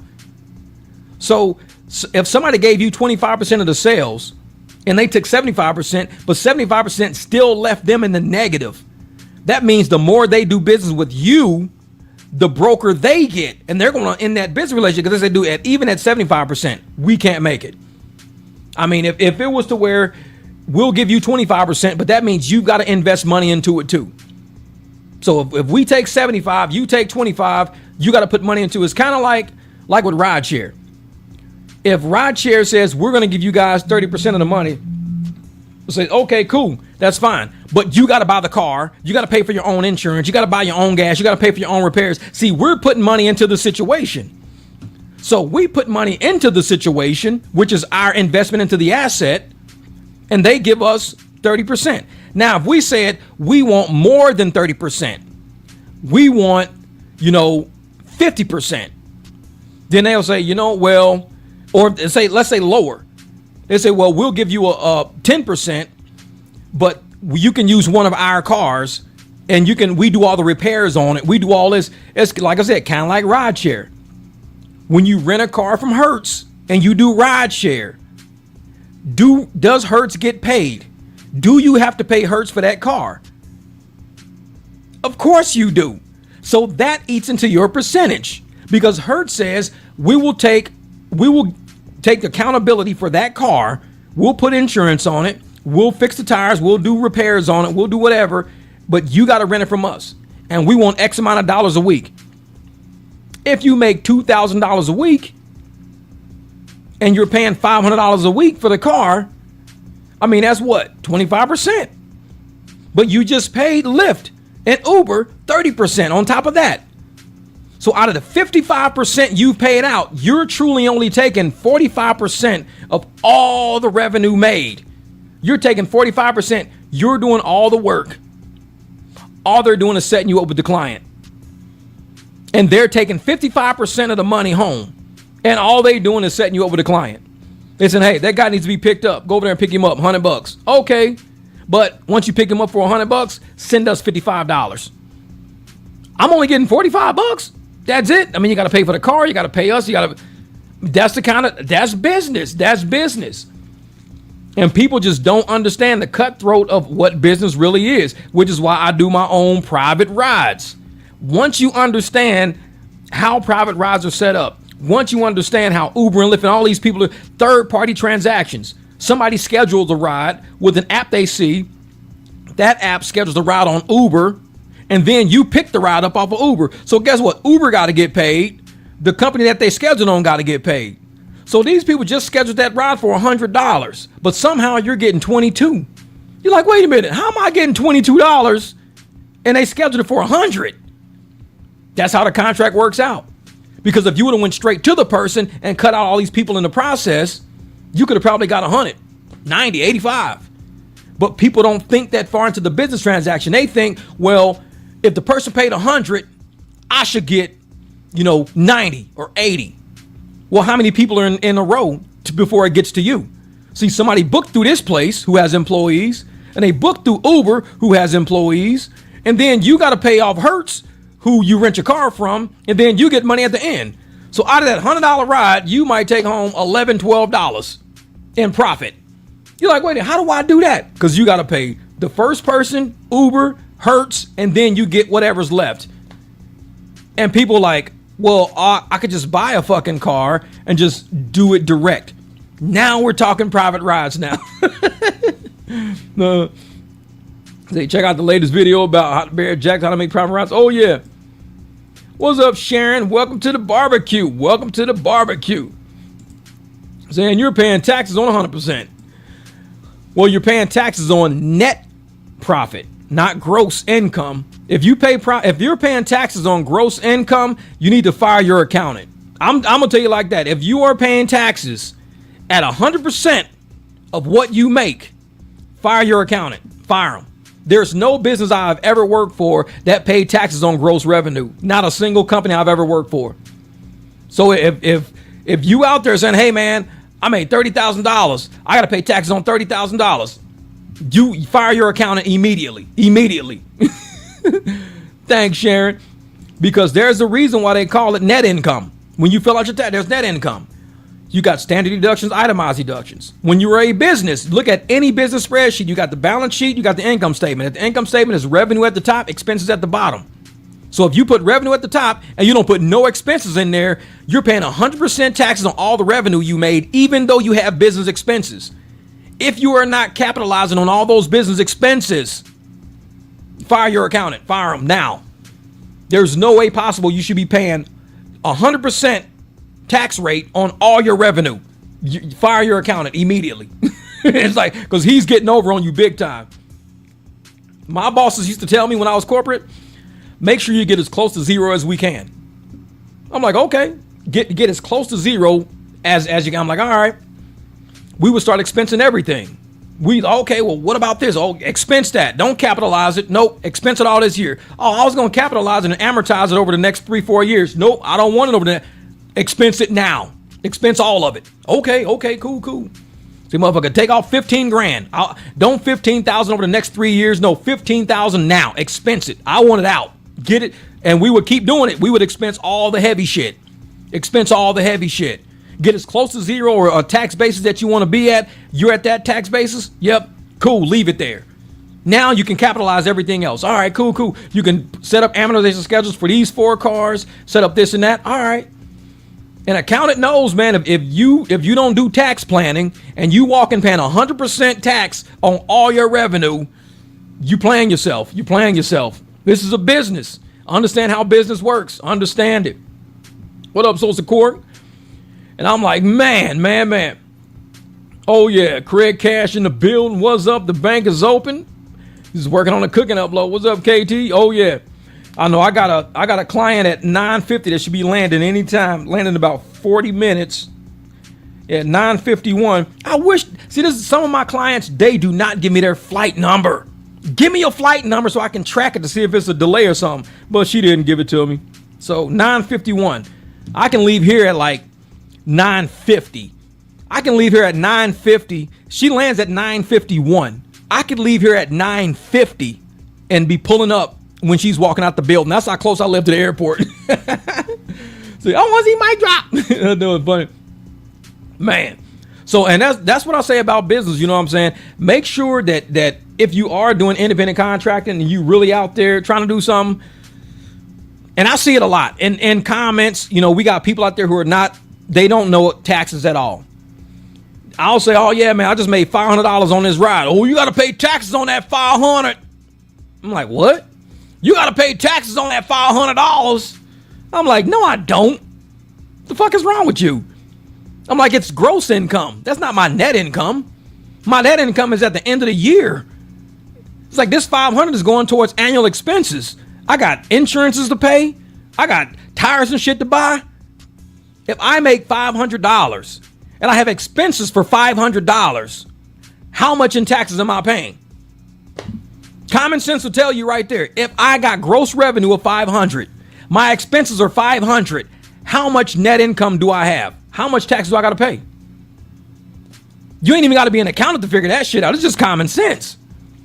But it's like, I sit there and I tell folks, man, if you don't understand how business works, but this is what you choose to do to be in business with us, you need to sit down, take a tax class, do something, figure it out.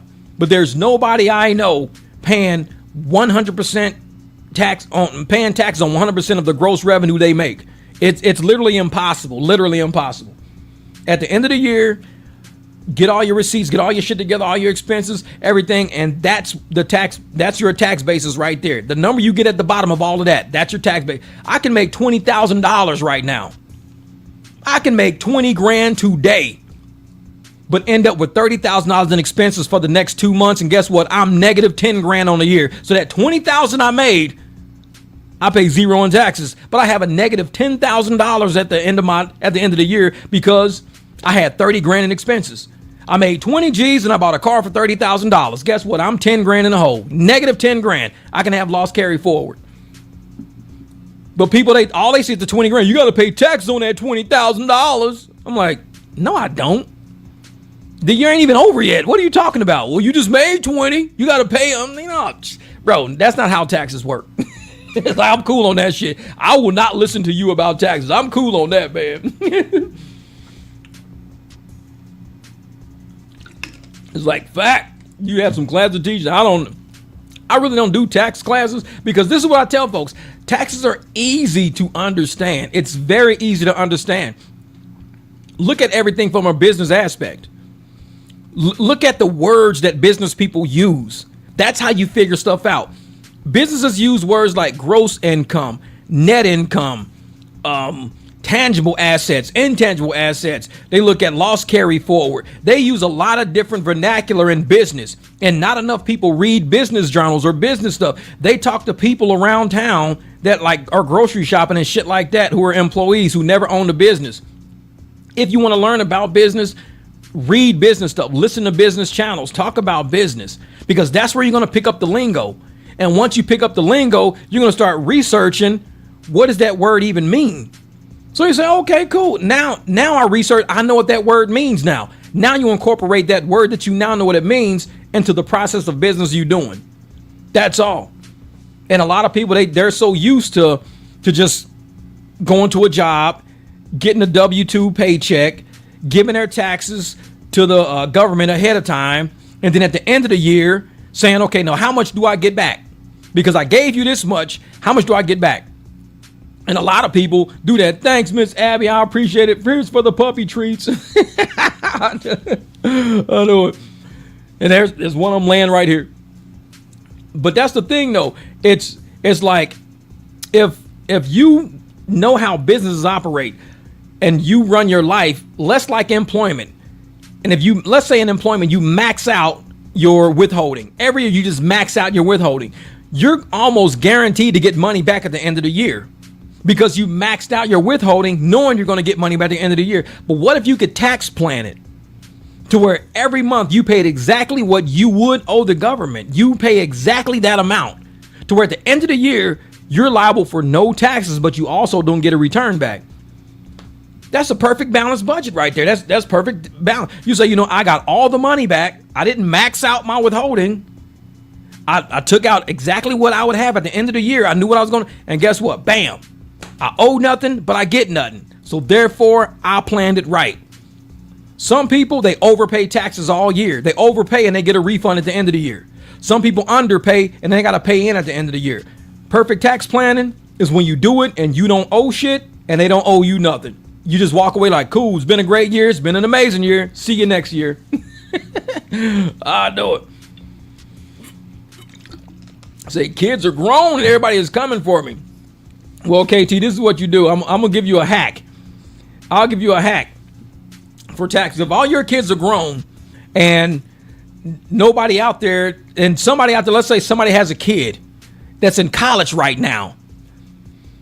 You say, say this kid has, let's say that the kid's mom sends them $100 a year, $100 a year.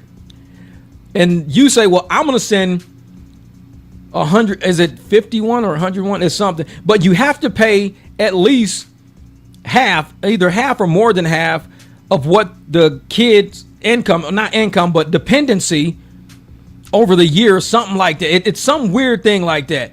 And you can actually use that kid on your taxes.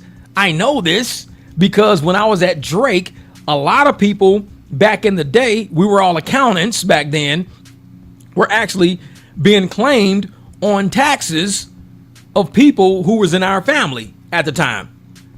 So, and with that money, you can get a cut of it. You can say, hey, I don't want nothing to do with it. It depends on how you set it up. But that person has to actually be like you have to be under their care as far as carrying X amount of dollars of expense that they would incur during the school year. Some weird shit like that. Look it up though. It's a dependency thing. So yeah. But that's kind of how it works. For if your kids are grown, you still got a chance. You got a chance. Only positive energy here. Yeah. So I would look that up. I would look up the tax laws because it might have changed since then. I don't know. Look up the tax laws for claiming a college student. I'm gonna Google it real quick before I get off because it's 9:20. Claiming a college student as a tax dependent. Here we go. You can claim your college student as a dependent on your taxes if they meet specific IRS criteria. And it says the student must be under 24, must have lived with you for more than half of the tax year. Temporary absences such as being away at college do not count. You must provide more than half of the student's financial support during the year. And if the student filed their own tax return, they can still be claimed as a dependent as long as they do not claim personal exemption or certified tax credits that could be more beneficial to them. So all you gotta do is just find some college kids under 24 years old. That's it. Find some college kids under 24 years old. Be like, hey man, for Christmas break, come by the house. They come by, you take pictures, you hang out, bam, you got a tax dependent. No, I wouldn't do that. That is not tax advice. I wouldn't do that shit. But like I said, always research, always look that stuff up and be like, you know what? This is how the tax law kind of works. So if your daughter's under 24, she's in college, guess what? You might have a chance. But I would research it. I would definitely research it. Oh, you said I got two in here. Definitely research it. Definitely. Because it might make you some money. It might make you some money. You might be like, damn, I needed that hit. The IRS will audit you, Jeff. Oh, yeah, they will. They're like, wait a minute. How's this dude giving tax advice? I just told you it's not tax advice. I just said research it. That's what I'm saying. That was on the internet that I read off the internet. It's not tax advice, but hey, it's information out there. I heard a couple is filing separately. I wouldn't do that if I was married. Yeah, the only way I think I would file separately is if somebody made way too much fucking money and I didn't want to be responsible for that shit on my credit. I don't know. I wouldn't do it. But if somebody's like, hey man, I'm just as broke as you. Cool, we can carry this loss forward. They will, even if it takes a few years. I used to file tax for 1,000 clients here in NYC. Oh yeah. All right, that's about 9:20. I got to pick up my client in approximately 30 minutes, so I need to run in here real quick, jump my butt in the shower, because I've been sitting here for a minute hanging out with my crazy dog. But I appreciate you guys coming by the barbecue. Thank you guys for the super chats. Let me see who we got in the house with super chats. My man, Chatty Patty with the $5. Frank William down in Casa Grande. My God, that's what I'm talking about. Then we got what? Frank. Come on, pop-up thing. Frank right there. Then I got my man Steve. That's Rideshare Rodeo. He be dropping some hot podcasts. I'll be catching him over on TikTok. He's moving his podcast over to TikTok too. Do be dropping some hot fire. Hot fire. And then my homegirl Abby. Thank you for the pup treats. I appreciate it. They will get some pup treats tomorrow. Definitely. And for everybody else that's been rocking with me on this live stream, man, I appreciate you guys. Glad in the beginning, we did a little house cleaning in the beginning. I might clip stuff after that to make videos, but the beginning is just basic house cleaning because we got some trash ass people out there trying to stop the barbecue from flowing. And I'm like, you know what? We got to keep it going. Keep the grill hot. Yeah, TikTok is fickle. I know. I'll probably be posting on TikTok. I'm going to drop a video over there probably like once a day. Because maybe if I drop once a day, they won't say that I'm AI no more. I swear to God. Because when I drop 2 or 3 a day, people are like, oh, this is AI. I'm like, no, I'm just busy. I don't sit in one place all day. I could do a video here. I do a video from my clients. I do a video when I get to the store. Oh, all these backgrounds, you AI. No, I'm busy. All right, Miss Nia, thank you. Thank you. I appreciate it. And man, you guys know I didn't get banned. I'm close. I'm probably 1 or 2 videos away, brother. I'm that close. I'm dead serious. So don't be surprised if within a couple of videos, I'm no longer on TikTok. Don't be shocked, because there's no reason why I should be getting these messages about being AI and being unoriginal content when I'm dropping original content. Somebody's reporting me over there. I don't know who's doing it, but somebody's reporting me, and I'm just like, whatever, man. I'm gonna be banned in a heartbeat. Like, sheesh. All right, Dador. Man, I'm gonna check y'all later though. Appreciate you guys for rock with me on this live stream. We're gonna do this again. I believe it. I believe it. They send you mess so they don't have to pay. Those dusty bastards.